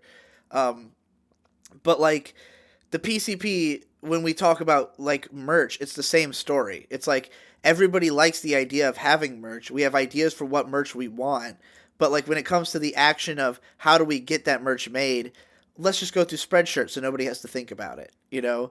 But like if somebody was dedicated to making all the merch and like, you know, obviously that person would get more of the money and they are more incentivized to just make their own merch for themselves, but everybody should do that. Like, yeah, get into it. It's fun, it's beneficial. Like if you're into merch and like the idea of people having merch of your shit, buy the materials. They will pay themselves off if you market it well, you know?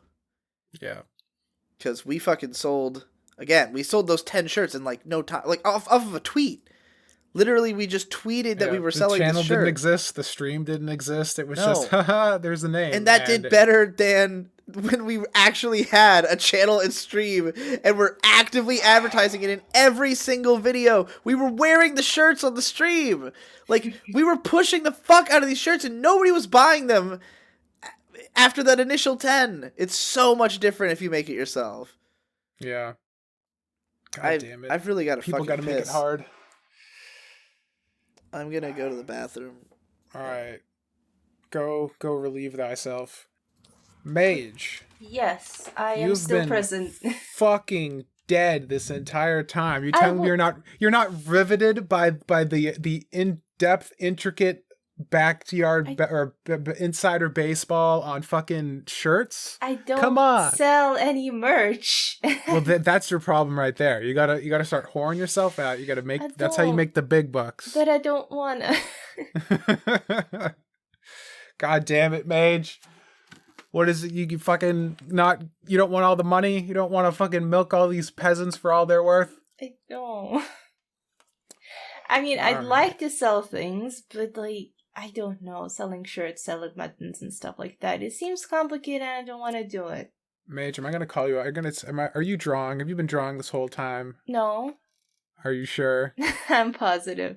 I drew a little bit in the middle. Okay. Oh, because we before we started recording, I was like, "Hey, Mage, what's up?" You're like, "I'm drawing." I'm like, "Oh." Yeah, I just wanted to finish up some line art quickly.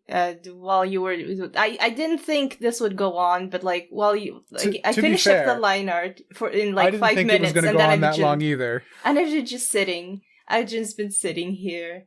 I've been listening. I just have nothing to say. That's all right. What have you been doing? What's going on in Mageland? You're back. Oh, You're back in the UK. yeah. What are you working on? What's going on? What's happening? A secret thing I might have mentioned a few podcasts ago that I cannot tell much about anything because I can't. I cannot. Is it like a collaborative thing or? Sort of, yeah. It's me and a friend working on a thing, and that's all I can say. It's been going sort of rough. Like, of course, I'm the one drawing the things, but I had to redraw everything I drew so far, so I'm sort of starting from scratch. Yeah, but it's okay. I'm a lot more happier with how things are coming out now. Can you tell me the medium? Is it a comic book or an animation or? No, I cannot tell you. It's not an animation, I can tell you that much. Okay. So it's not that, so don't look forward to that. It's not gonna be on my YouTube channel probably, so it's not a video format. It's just some drawings for things. So yeah, I've been completely restarting from scratch, but I'm happy with it because, like, I don't know, I just leveled up, I guess, since the last time I drew it. And it just looks so much better now, so I'm happy with that. And I've been playing a bit of Warframe, if you heard of Warframe. I've played a bit of Warframe myself in my day. It's so fun. It's pretty cool. It's fun. I dig it.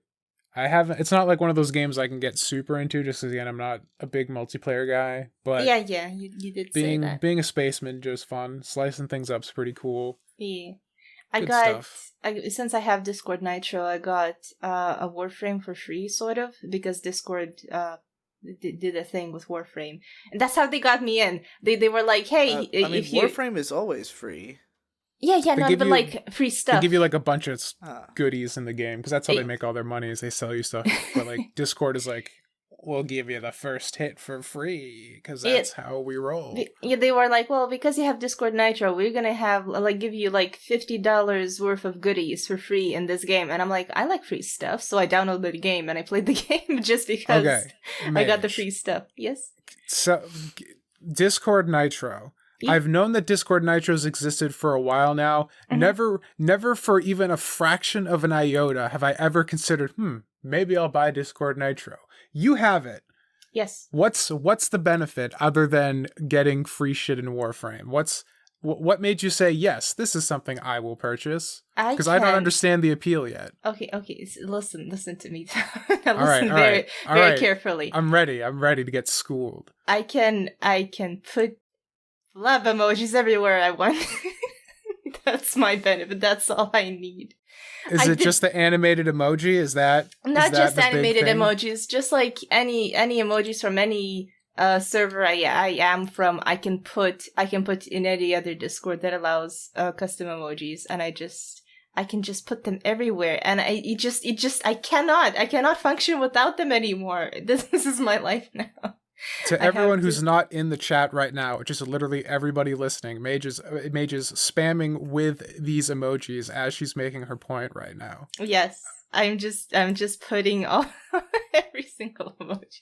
Well, not every single emoji. There's a lot of emojis, but yeah, I can. It's just so good. It just feels so good. I can. It just makes me happy. That's it. That's all there is to it. I'm just happy. I can do this. All right.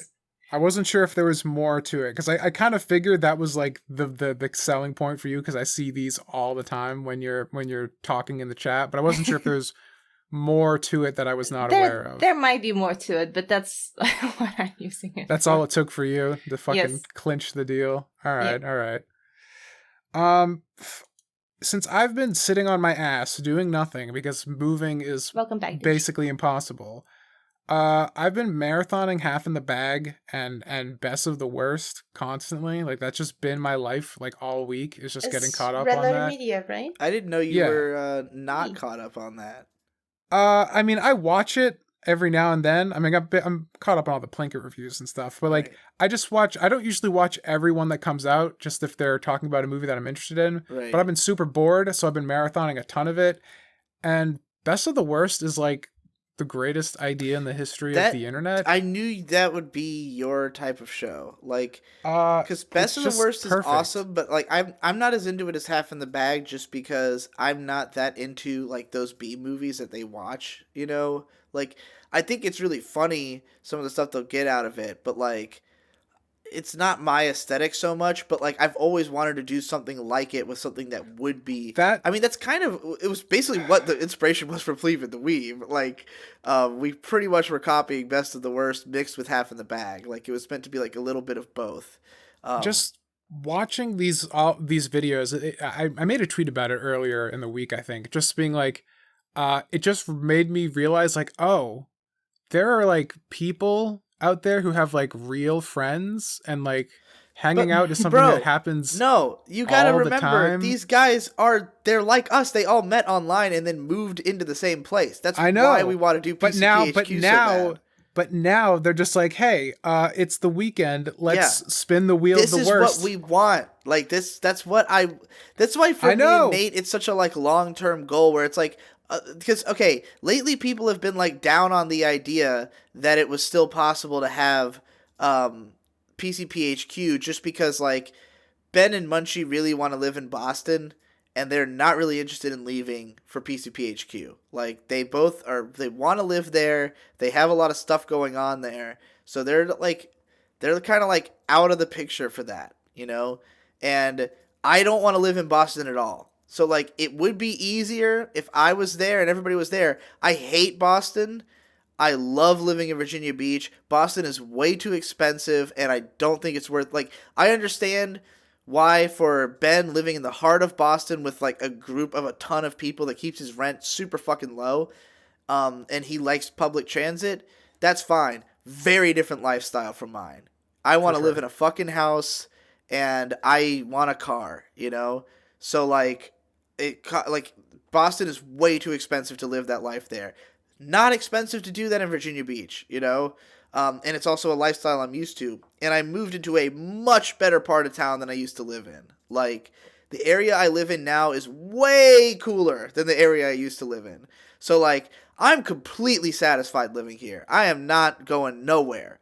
I like, even just down to the neighborhood I'm in, even if I wanted to, like, buy a house later, I would want one nearby, you know? Like, to where I am right now, because I really like where I'm living. Because I have like no complaints. Like everything I want is here.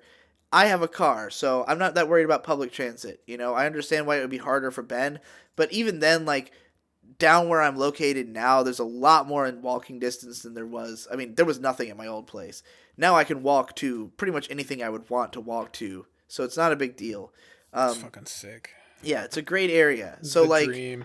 For me, it's like I'm definitely trying to settle down here.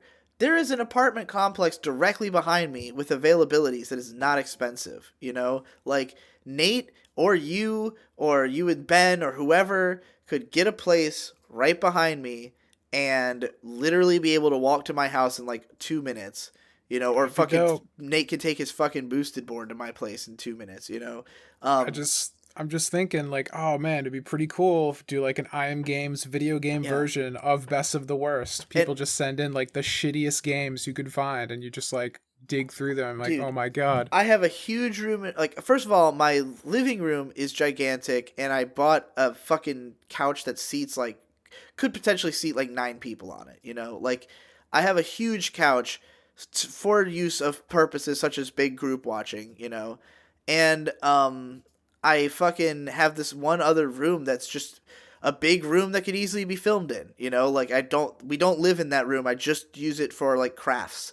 So, build a set in there, and it could just be like, you know, Nate takes his boosted board to my house every Saturday. We set up the set. We film a bunch of shit, you know?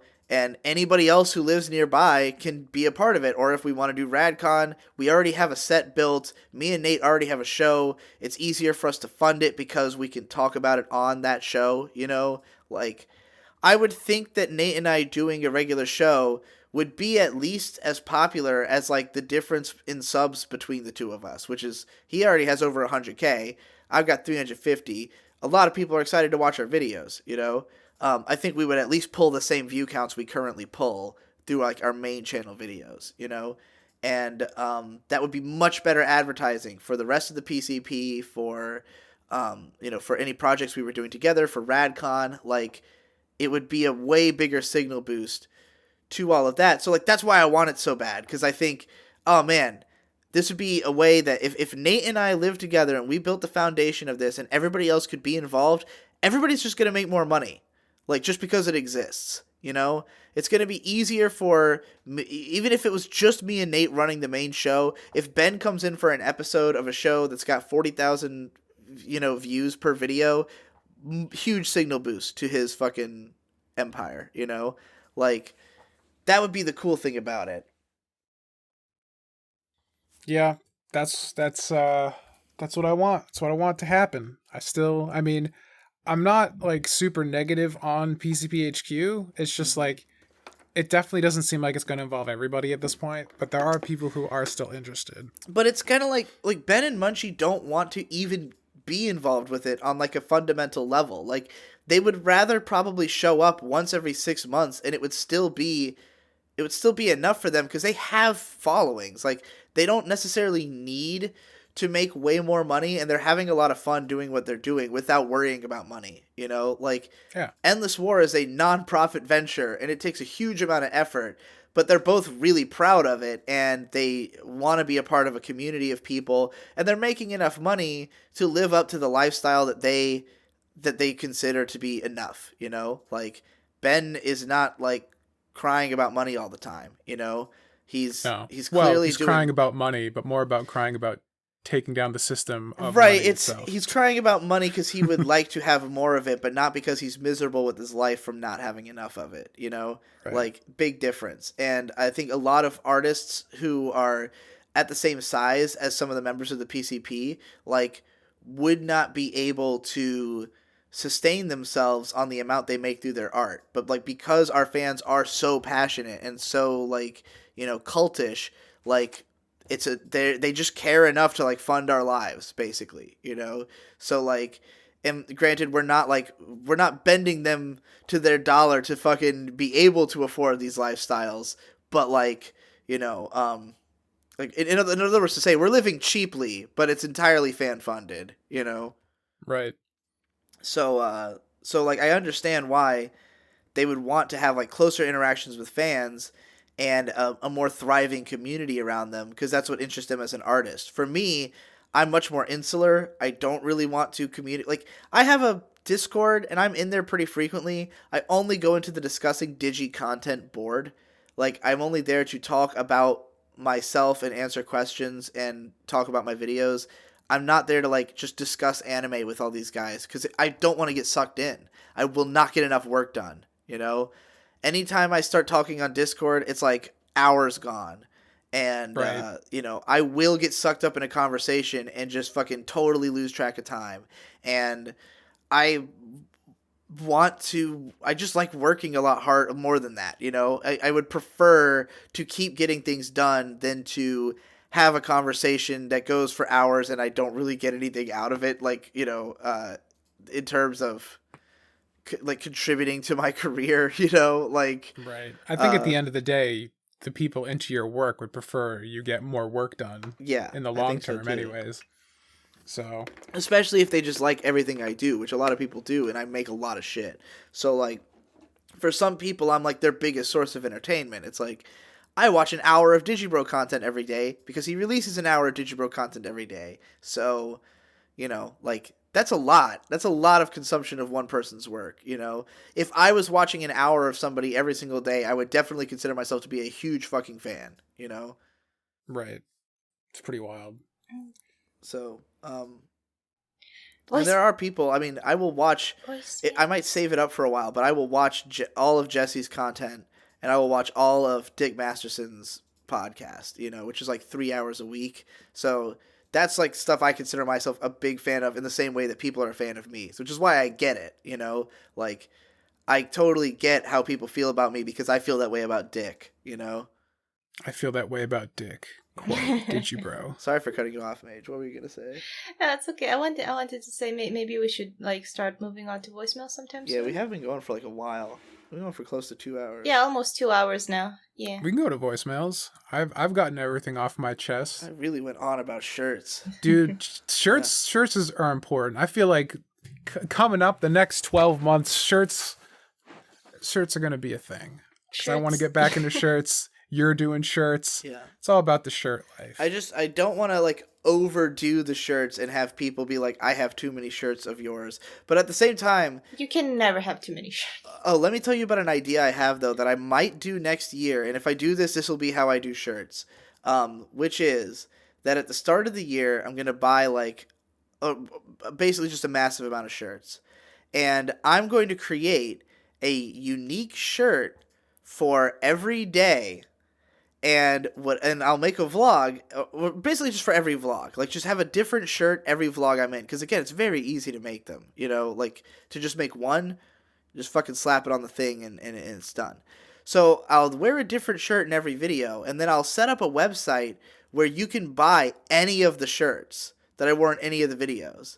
They're just made to order. So, it would be like, yeah, buy a medium shirt, it's $25, and like you can choose whichever thing that I've worn as your shirt. So like each of them would just have been worn in one video, but like if that's the particular phrase you thought was funny, then that's the one you can buy, and it would just be like endless options for shirts, you know. That's pretty neat. I like that.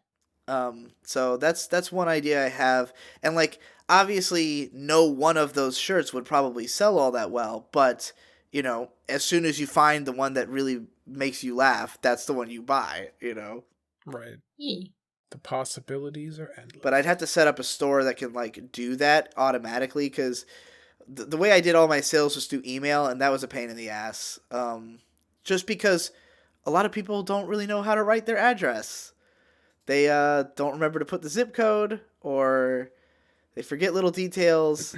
Have you looked into Etsy? Isn't like the whole point of Etsy is like selling handmade I probably items? should. I mean, especially if I'm going to do a lot of this, then I should look into it. I don't know if they take a cut, like Bandcamp. I don't know either. I haven't looked into it. But like, I'm sure they do. That must be how they make their money. yeah, because like the best part about doing it the way I did it was that it was like all profit, you know? Like I get 100% of the proceeds. There is no...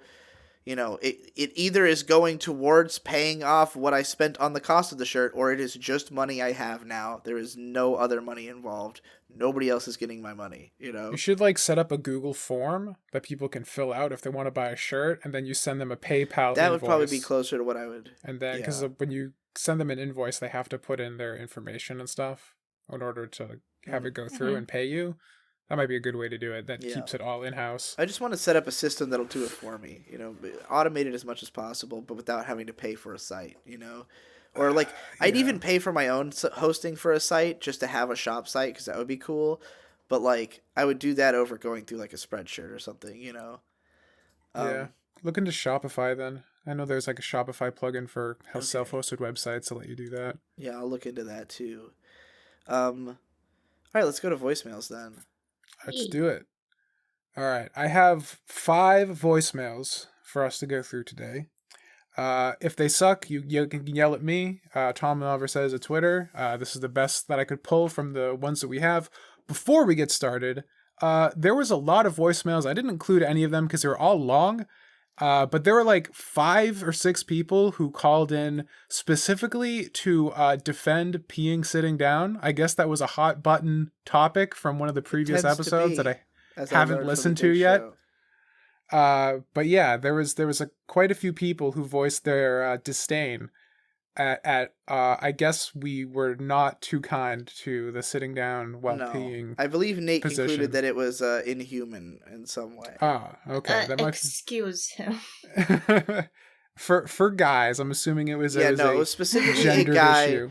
Well, he was. I know. The guy's story was that he was getting up to use the bathroom out of bed, and he doesn't want to have to turn on the light, so he sits down to pee, and he was asking if that was acceptable, and we concluded that it was not. I disagree with you guys, with your conclusion. Well, as a girl, you would normally sit down to pee anyways. That's why I don't find it all that weird. All right. So, our first voicemail is from a gentleman named Pony Lore, and I figured this seemed to make sense considering the event going on right now. So let's check it out. See if I remember how to actually do this. Come on, you can do it. I have faith. Since Mage is going to be appearing on podcasts about now, I want to ask this question. Why is Mage in the PCP? Now, don't get me wrong, I'm not one of these Mage haters who's against Mage being in the podcast at all, but I still think it's kind of weird that she's in the podcast. In the old Horsecast, she was only mentioned once and doesn't actually appear in the show. While I do know that she did found a Skype chat and name it the Procrastinators, I still don't understand the connection that she has to the rest of you. Clear up this pony lore. I'm friends with you guys. Right. That was what I wanted to say, is that, like, I guess maybe people who don't know the pony history of us might not be clear of how we met you. But, like, you had a YouTube channel, you did pony stuff, you did pony drawings, you were in the community. I had promoted Mage on Equestria Daily, I think. Like, right, because you did a couple analysis videos back in the day. I had never, like, talked to her personally, but I know that you had started talking to, like, Ben and Hippo, and I think you've always talked to those guys, right? Like... I sort of welcomed into the Rift the T-Bab brothers, yeah, both of them, and then that's how I started talking with Ben more so than Nate at that time. With Tom, I forgot about the Rift, and that would be also connected to it. For those who don't know, there's this thing it was a Skype chat called the Rift Cafe, where everybody who was doing My Little Pony analysis videos was invited to because of some weird meme where a couple of guys had collaborated and said that there was like a rift in space-time between their channels. It was very Tig with Tig style. Yeah, very that guy with the glasses. But, like, they made a giant chat, and all of us were at some point in it, because that's what we were doing. But, like, it was kind of like those of us who were in the Horseshoe group of friends were, like, we all knew each other and didn't really know anybody else in the Rift. So it was like, we didn't really hang out there because we would rather just talk to each other, you know? So, but I think Mage had... Like you said, you invited the T-Bap in there, and so, like, you started talking to them that way then. Yeah, I think that's how I also met Hippo. He was there as well. Like, neither me nor Hippo I remember how we met, but we just met. With you, Digi, the first interaction I had with you was when I did fan art for your cousin, I think, when you asked to design the Pony OC. You did one of those. Yeah. I didn't even know that. Yeah, that's the earliest interaction I have with you. But, like, yeah, we never really talked Digi much beforehand. We were sort of like, we were sort of, like, it's kind of like how you're in the same house but never in the same room, you know? Yeah, well, it's also that, like, you hadn't really done many videos. Like, you did, 3, and then I hadn't really heard from you in the time that you were not making them. So, like... I didn't know you were still in the community, really, when then you, like, put us all in the chat together, and I was like, oh, it's Mage. She did good videos. I remember promoting her, like, you know. Yeah, I made a few, not too many, though. But, yeah, I was quite active in the Rift, though. Right. So, yeah, like I said, in the same house, different rooms. With Tom, how we met initially, do you remember, Tom, how we met? I don't remember specifically. Oh, yeah. Okay, hold on. I remember how I met with you now. You might have been in the Rift at that time, maybe not, but I know that somehow I got in contact with you with Skype. You were having, like, financial issues, and then I did commissions, but then the money went to you. Remember? Oh, God. I think I repressed that because I was so ashamed, but I do remember it. I'm sorry. But yeah, that's how I met with you. Who else? With Jess, I just met through you guys. I think when I created the Skype group, that's initially how I met Jess as well. And yeah, and then Divu and Munchie came along. But yeah, we would just sort of hang out. It was sort of in the friend group. I just ended up with you guys, you know. Yeah, the point for playing this email is that Mage did not just come out of the ether as the diversity hire. She's been here from the very beginning, and we all are friends, and it is true, and it is real, and Mage is good. So does Mage exist? Am I real? No one. I think no one so. is. Either that, or we're all suffering from a very violent delusion. And that's that would be so funny. I'm your imaginary friend, a collective imaginary friend. Okay, but yeah. It would explain your colored history in Lithuania, I suppose. Yes.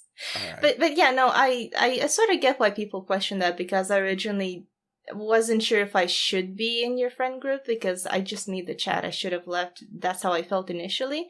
But I kept talking with you guys and we were friends, and it was like, it's okay. I can come on the podcast too. And then I did, and now I'm here. I mean, Mage, the voicemail reference that you were only mentioned like once on the Horsecast. I was never on the Horsecast at all. So famous never on the Horsecast person. I don't know if I mean, I'm sure we've told the story of like how you got involved, right? It was just basically that like you went to Brony, like it just so happened that you were going to BronyCon and so were Nate and Ben, and you guys all lived in Boston. So they were just like, you were just like looking for a ride, and they said they would do it. Like, I don't think you guys had really even talked before then, right? We had talked like casually, just like two people with similar interests, you know, we were both doing videos, we talked, but not like super hardcore or anything. Right. But like, I was a fan of T-Bap, but that was pretty much it. I think that the Pro Crastinators chat probably already existed, right? Maybe? I think so. I think we were all, like, we all knew each other, and, like, we were calling ourselves the Horseshoe Crew by that point, I think. And, Right. like, you came down with them, and so, like, you just heard Ben and Nate for, like, 8 straight hours talking in the car. And, Yeah. It was like a private 8-hour T-Bap episode. Yeah, that's just how they talk to way. each other. It's crazy, like, and you still hear some of that on this show, but, like, yeah, when they start talking to each other, it's just like they go into a fugue state. Like, they just won't stop. They'll talk together forever, you know? Yeah. They literally can just keep going because they're, like, close enough in age and interests that they're almost the same person, but, like, reflected in a weird mirror way from each other. Yeah. It's like the yin and the yang of a singular person separated into two distinct entities. Right. And I know what that's like because, you know, me and Victor are really close, and so we can get into a certain mind state where it's like we're operating like how we did growing up, you know? Like making decisions together in a way that reflects how we have always done so, you know? I'm a little jealous because I have an older sister, but I sometimes forget that I'm the younger sister. I just forget that I have a sister sometimes. We're just that not close. Damn. I wish I had a sibling that was close. That's what happens when you grow up in Lithuania and you're expected to fight to the death with your siblings. I mean, for what it's worth, I now see my brothers very rarely. Even though I now live back in the same area as them, like, they're just busy as fuck. So it's like I grew up super close to them, but now that we all have girlfriends and we're all, like, developing our own lifestyles, we're getting, like, further and further away in interests. Like, there's tangential relationship between our interests. Like, we all like anime, but not the same anime. We're all like video games, but not the same video games. Shade is really into, like, Twitch streaming and shit. And, like, playing, you know, MOBAs and shit like that I am not interested in. Not as maybe as much as that, but, like, you know, he plays with his work friends who I don't know. So it's like, yeah, I'm not really, like, hanging out with Shade all the time because what the hell are we going to do together other than, like, go get something to eat or something, you know? But nonetheless, yeah, I do have a closer relationship with them from, like, growing up. But yeah, I don't see my family all the time anymore. And I don't think that's true for most of us. I think most of us, oh, maybe Tom, you're living back at home, right? But your little sister would still be there. But I don't imagine you guys hang out every day or anything. No, I mean, I have two younger sisters. My younger sister is still here, obviously, because she's still in high school. But my other sister has moved out. She has, like, a professional job. She makes, like, $90,000 a year. She has, like, her apartment and everything. She's, like, a real human being. She's a real human being, yes. I think I'm actually on track to make 6 figures this year. Oh, that's cool. That would be pretty sick. I think it's gonna happen because, like, my Patreon's been really successful. I have all these alternative revenue. I haven't even found out what Manga Mondays is doing for me with the Amazon Associates link yet, because it's always 3 fucking months behind. Yeah, like, Amazon is... Twitch is the same way, same company. Well, I mean, they're owned by Amazon, so... Yeah, they're probably using the same fucking literally thing. I was still sending Tom money for IM Games, like, last month. I don't know if there's maybe another check coming. Possibly. This month. I don't know how far behind it was, but, like... Fucking mystery. Yeah. If you make 6 figures this year, you might actually be able to pay your fucking taxes finally. I hope I will have that done before the end of What I'm dreading the most is that, like, I've figured out the tax situation, kind of. I haven't actually resolved anything yet, but I've gotten advice on, like, basically I just need to hire an accountant it's probably going to cost me like $1,000, but they're probably going to save me a lot of money because they're going to find more things I can deduct than I would have found on my own.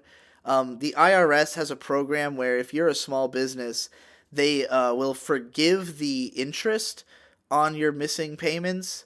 So you just have to pay off whatever you would have paid in the first place. So Interesting. I will not, if I, qualify for that, which I think I can. At least that's what the accountant who I've talked to for advice said. Then who I just know because of Econ. So shout out to Econ for putting me in contact with them. But yeah, they basically said that I could, and you can set up a payment plan. So it's not that scary to me because my dad went into like a massive amount of tax debt from like over the course of 10 years, like not filing his taxes properly. And the amount of debt he ended up with is similar to the amount I already have after 2 years from just not paying taxes at all in the first place. But, nonetheless, he set up a payment plan where it's like he just pays like a few $100s a month over the course of however long it takes, I'm going to try to pay it off faster than that. I don't want it to be like on my head for years, but I have a bunch of money saved up. So I'm close to a point where I could do it. I just have That's to good. actually hire an accountant and go through the steps. What I'm more worried about is saving up enough to pay the taxes again next year, Right. but I don't know how much they're going to reduce it by. Like people have said that when you work with an accountant, it will often dramatically reduce the cost, but I don't know if that'll be true for me. I already feel like I take a lot of things into account that I write off, Well, hopefully they know that secret black arts that'll Right. I mean, if Amazon pays nothing in taxes, there has to be a way For me to pay nothing in to taxes, to, right? to fuck it over. Like, right? We're all working with the same general principles here. I don't know. Anyways, let's move on to the next voicemail before we get lost in the weeds again. Yeah, I was about to start This- talking about Yang Gang. Oh, God. No. There's no Ben here. We don't have to go down that road. This is from Marlo. Marlo has a message for us. So you guys are at BronyCon. I have a confession to make. I could never get into My Little Pony. I remember back in 2012, 2013, when the fandom was starting and blossoming, I heard about it. So I watched a couple episodes, and I just could not see what other people saw in it.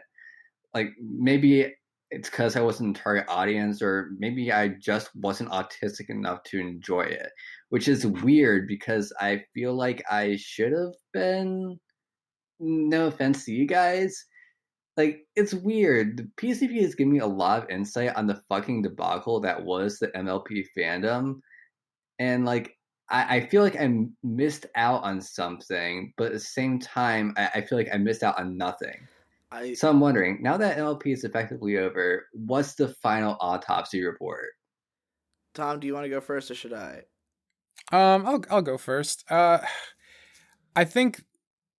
reason I think I probably got into it as much as I did is just because I was just really fucking depressed when I started watching the show, and it was just a beacon of positivity and genuine authenticity. Digi, you coined the term at the time, the new sincerity. I did not coin that term. I actually, when I first found out about MLP, the Wikipedia article considered it a part of new sincerity.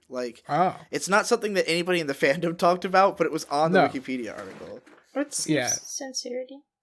The new sincerity is a movement of basically just really sincere work, like the post-irony era, basically.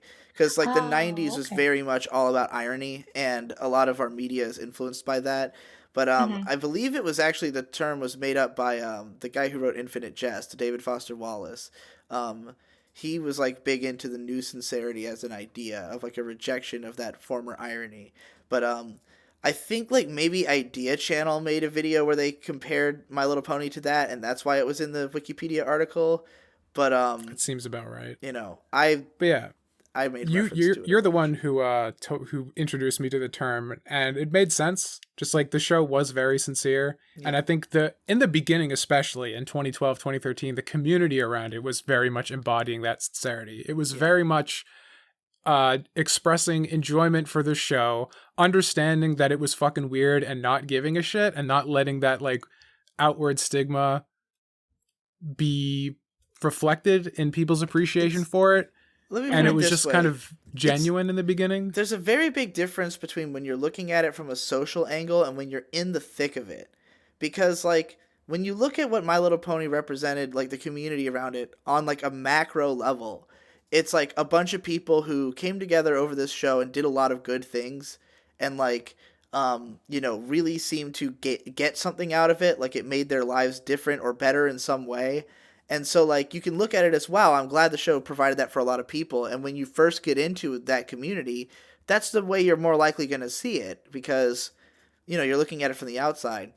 Once you're in it, though, and you realize that, yes, it's true that it does mean a lot of things to a lot of people, there's also just a lot of weird fucking people who are treating it as this weird fame circle jerk and who are really, like, really oddly defensive about the show to a point where they cannot handle the idea that it is imperfect in some way.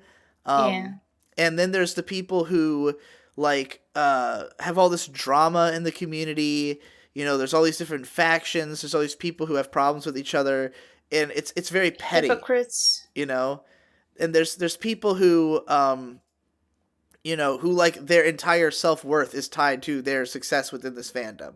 Or there's people who aren't really interested in the show anymore, but they're still going to the conventions because they need to sell records, and that's the only way that they can sell their art, So, like, or people who are just doing commissions because it's a popular show and they can make a lot of money off of it, Like, there's so many different elements to it that are, once you dig deeper, you're not going to see it in just the most positive light that you could see it in.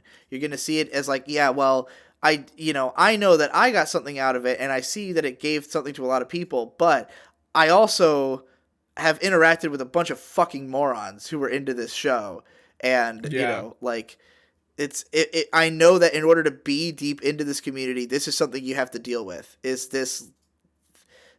these people. You have to encounter them if you want to be posted on Equestria Daily, It was such an interesting blend of, or just like progression of events. Because, like, when I started getting into the show, I wasn't doing YouTube videos. I was never interested in being a YouTuber at all. I was just doing art and stuff, and I was interacting with that side of the community. And it was back in 2012 when I first got into it. It was super small. It was super tight knit. Yeah. Everybody pretty much knew everybody else. And that was the weird thing about it too, is that, like, it hit, like, a second renaissance in, like, 2012, 2013, where, like, for the first 2 years, most of those people were the only ones talking about the show, so they all met and networked right away. They all became friends, and then it immediately got too big and too weird for them, and so they became, like, a totally different group. And, like, when we went to BronyCon the first time, like, you knew a lot of those guys, so I hung around them because I just followed you around. But none of them had any idea who I was. And it was really surreal because I got to see, like, from their perspective, this is, like, a place to hang out with their famous friends. But, like, for new people coming in, it's a whole different clique. Like, the analysis community has nothing to do with those guys. They all came in later, So right. It totally changed the nature of what BronyCon is for everybody involved. But, like, for us, it's much more like on the ground talking to fans kind of thing when we're at BronyCon, Yeah, it was, I mean, I kind of found myself torn between those two things. Like, I mean, 2014 was the second time that we went together. Like, I was jumping back and forth between, like, hanging out with you and Nate and Ben and Hippo and everybody, and also trying to, like, go hang out with Saber and Jax and all that, because, like, everybody has their little, like, sub cliques and they don't intermingle all that much. Right. So it wasn't just like, hey, Digi, Ben, do you guys want to come hang out with me and Saber and Jax and go, like, get lunch? They like, have no idea who we are, like, and they're pretty insular, like, right. Everyone kind of had their little bubbles, and it was never like an aggressive thing or anything. It was just like, like, you have your friends and they're the people you hang out with. So, like, and I was in this weird position where I had multiple bubbles. I had been, like, very much like a 19th wheel. Like, nobody knew who I was, and I could tell it made people a little uncomfortable that I was there. And because I also had Victor and Shade with me, who, like, even if you know who I am, these guys are just my brothers, But, like, I wanted to to just be able to say that I, like, saw all these famous Brony people, because I had consumed everybody's work. I knew what everybody was known for, but none of them knew who I was. So, like, I'm just kind of using you as an excuse to hang out with all these guys and, like, get a sense of them as people.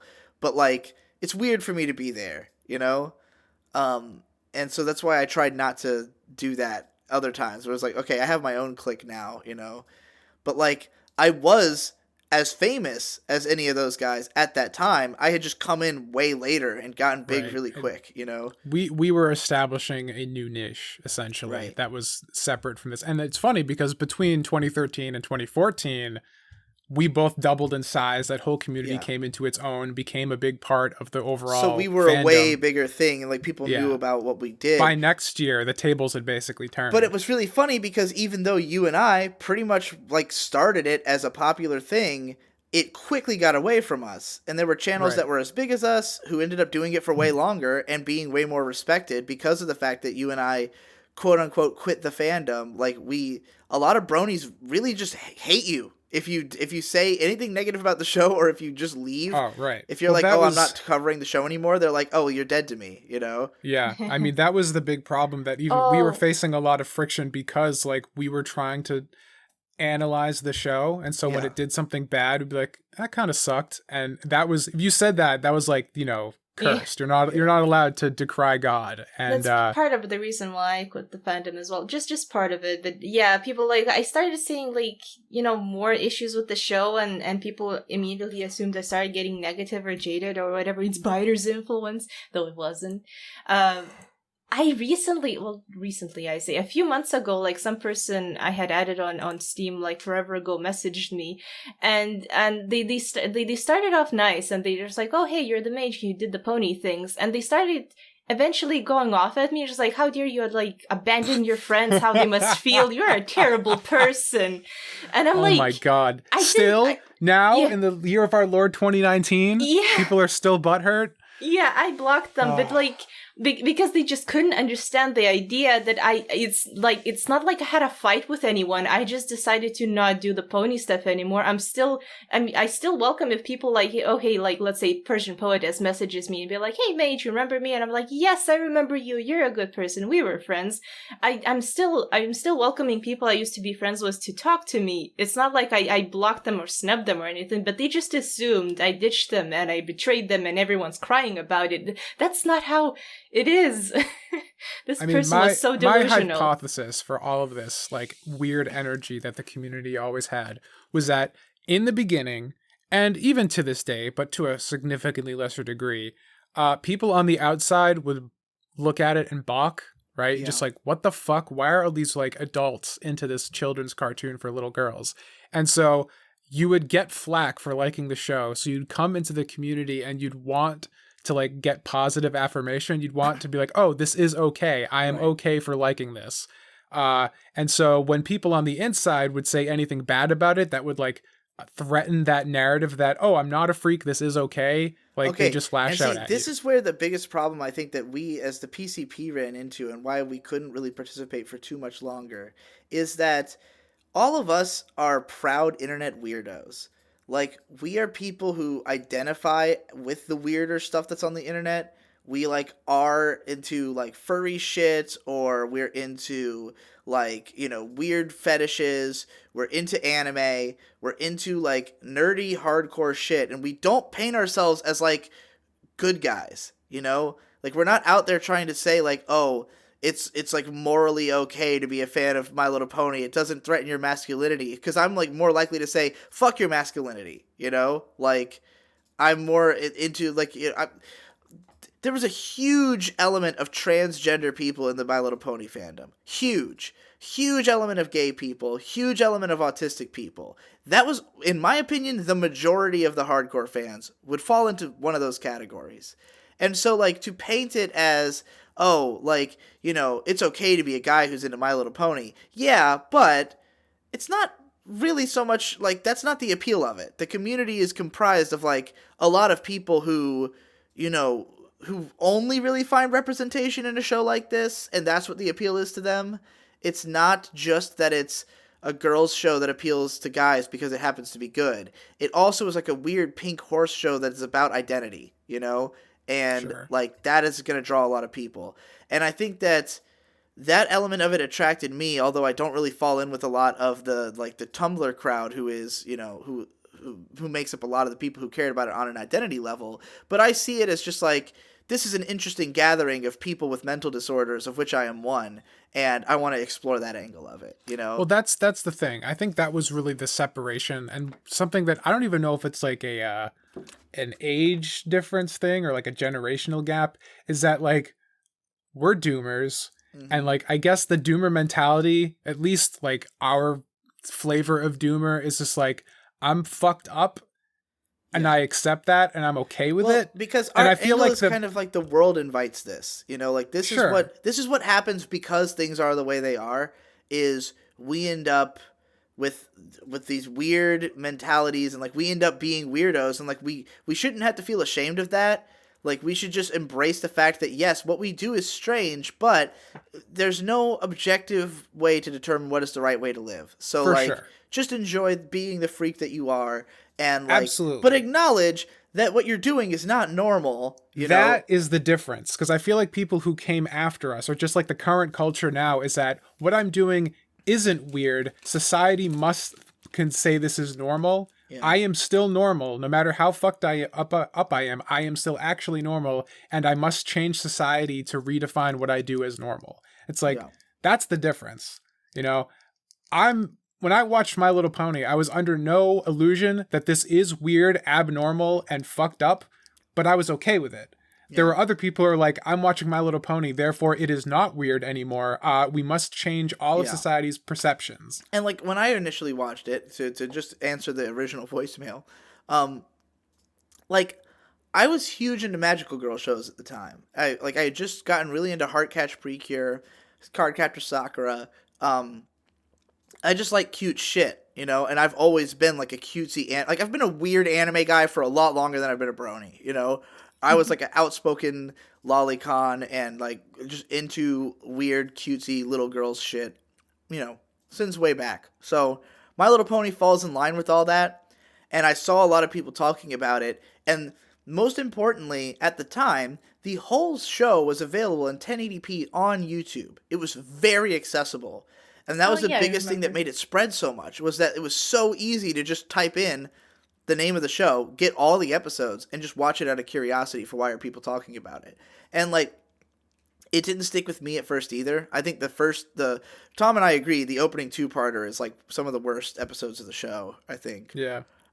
It's just not very good. But like, once you get into the character-specific episodes after that, it gets more appealing. But like, I watched the whole first season and just thought it was pretty good the first time. Like, I was just, that was fine. I wrote a blog post about it.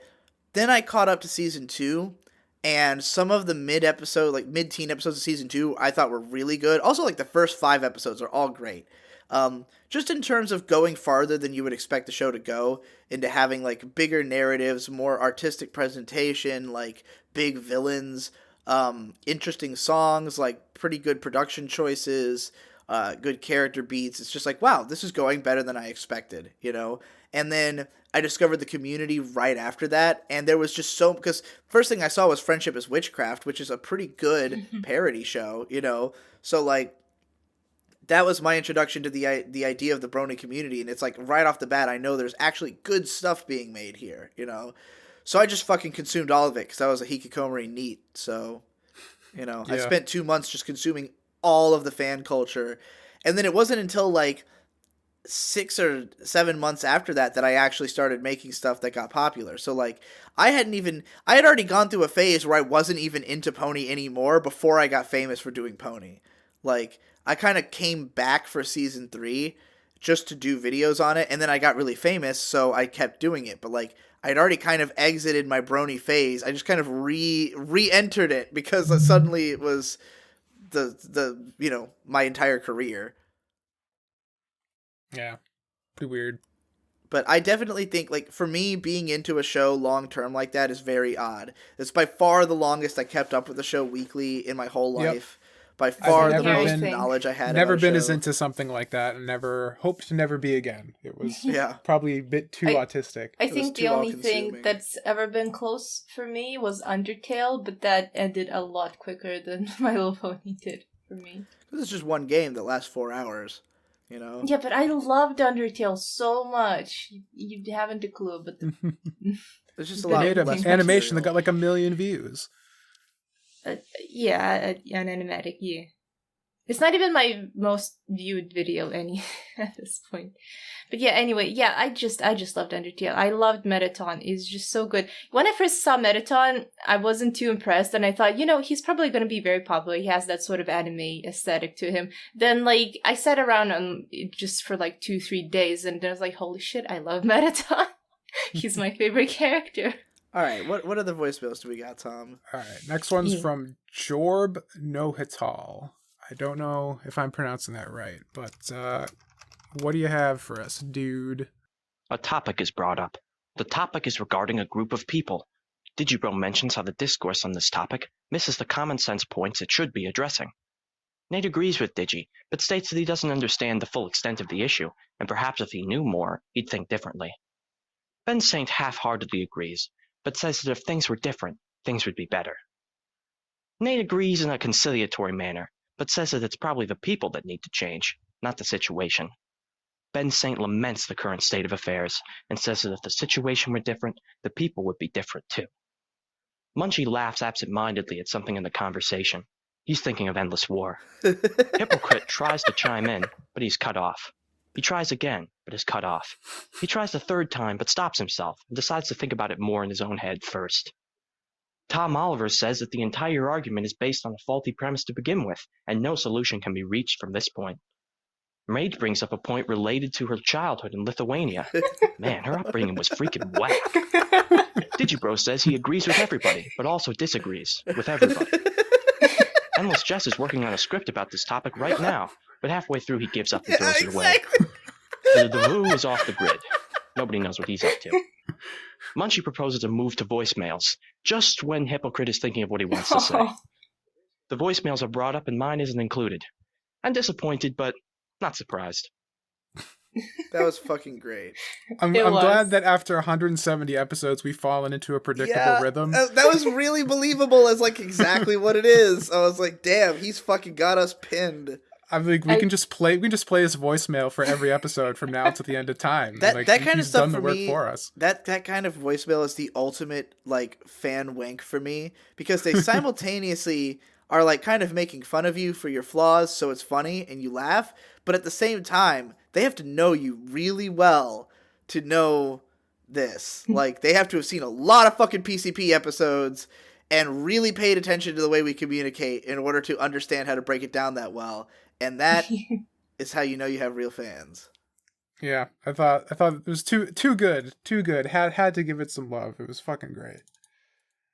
All right. Next one is from Jor, not Jorb like before, just Jor. And go. You know, I've been kind of annoyed with the things Ben has been saying lately on the cast, because a lot of it has been political hot takes that aren't really funny or interesting to hear about. But I really have to give him a pat on the back, a handshake, a bro fist, a limp dick hand job in the middle of the night, because this Equifax $125 thing, I never would have heard about it if it weren't for him in the latest cast, and it worked. I mean, I'm not American, I'm Canadian, but my girlfriend's American, and I had her put her shit into the website. Turns out she's eligible, and she's making $125 for doing nothing. So I have to get handed to you, Ben. You did a good thing. Thank you. What is this thing where you just get $125 for nothing? I think it was the last episode. I haven't listened to the last episode yet, but I'm assuming that's when they're talking about. But I've read about this. Do you remember like a year ago, the Equifax scandal? Like what happened? Like there's this big company that handles like everyone's private information in like the entire country. Equifax, they had a huge data breach, and like 50% of the entire country's social security number is just out there. So you could just get like $125 from them as like a coverage. It's like part of a settlement that if you put in your information and your information was out there, they'll give you $125. Like every once in a while, May will get one of those from like Kmart, because she worked at a Kmart that went out of business.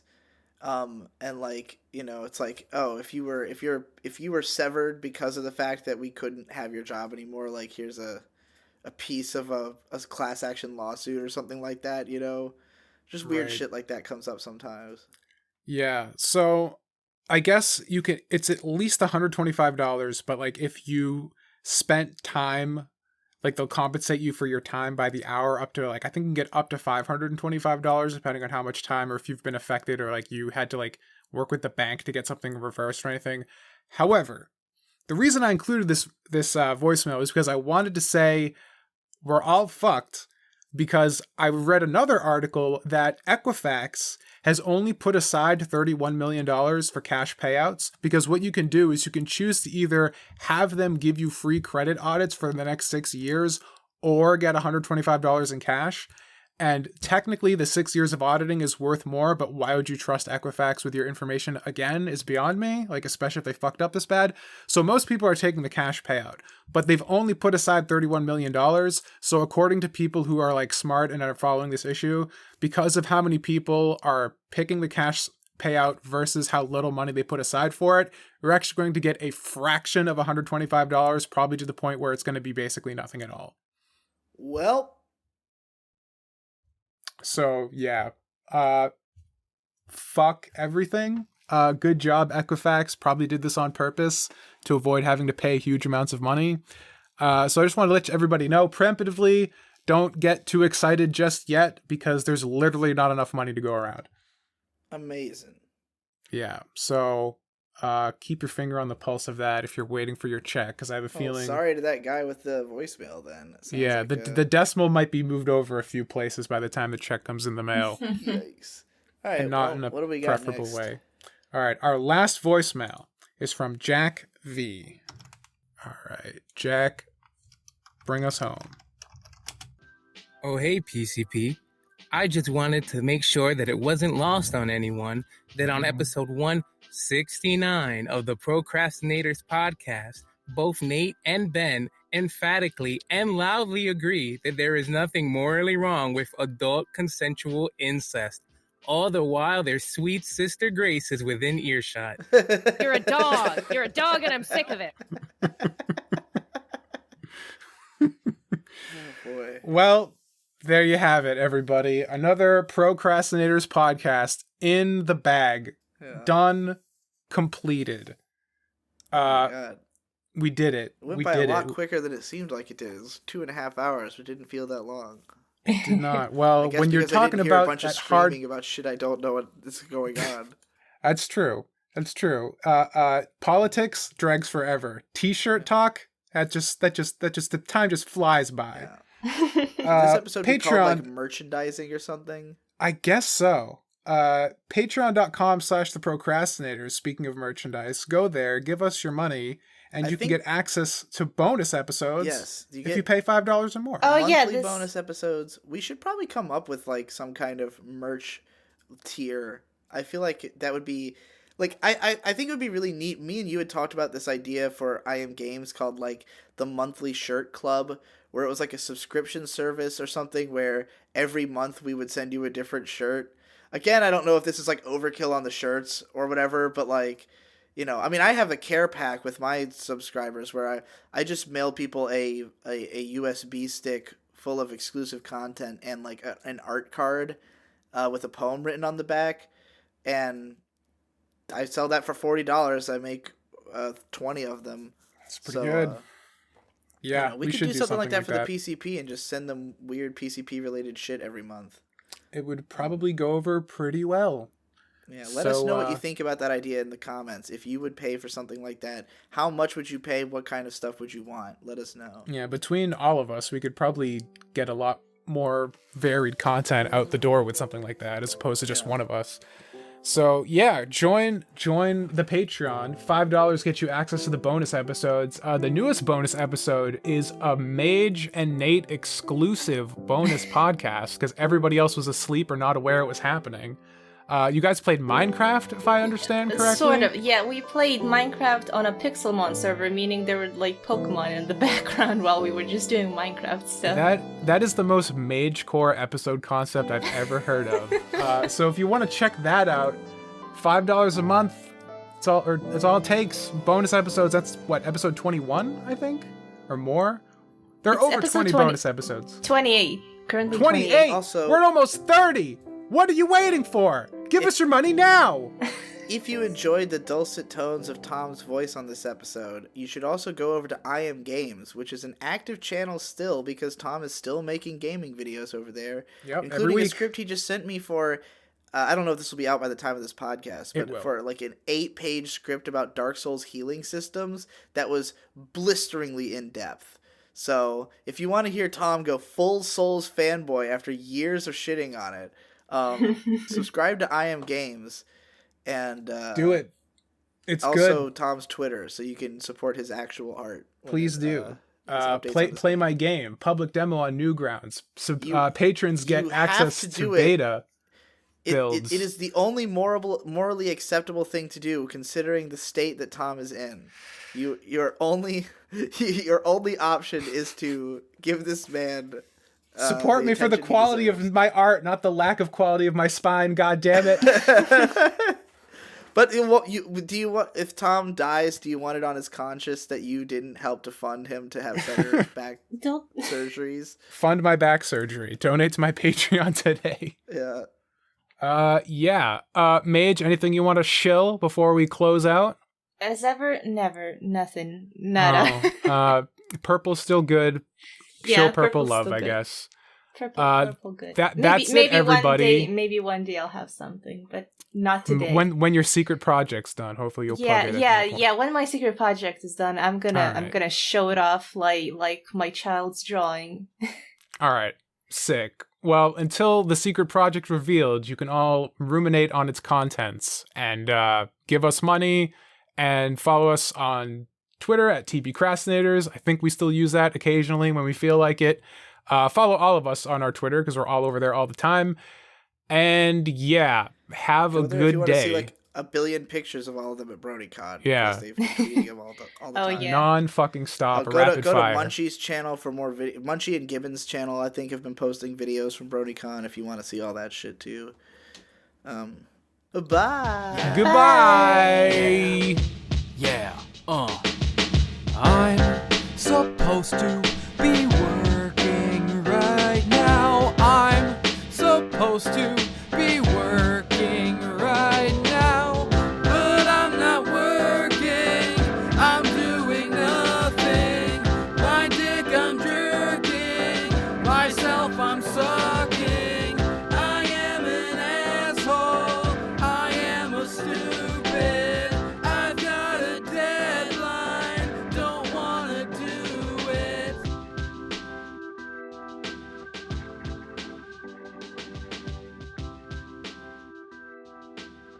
What the hell is wrong with me? Delicious. I hate when people have like this ASMR when they're eating food. It's like the worst ASMR. Stop. What do you want, Mage? Stop. Stop. No.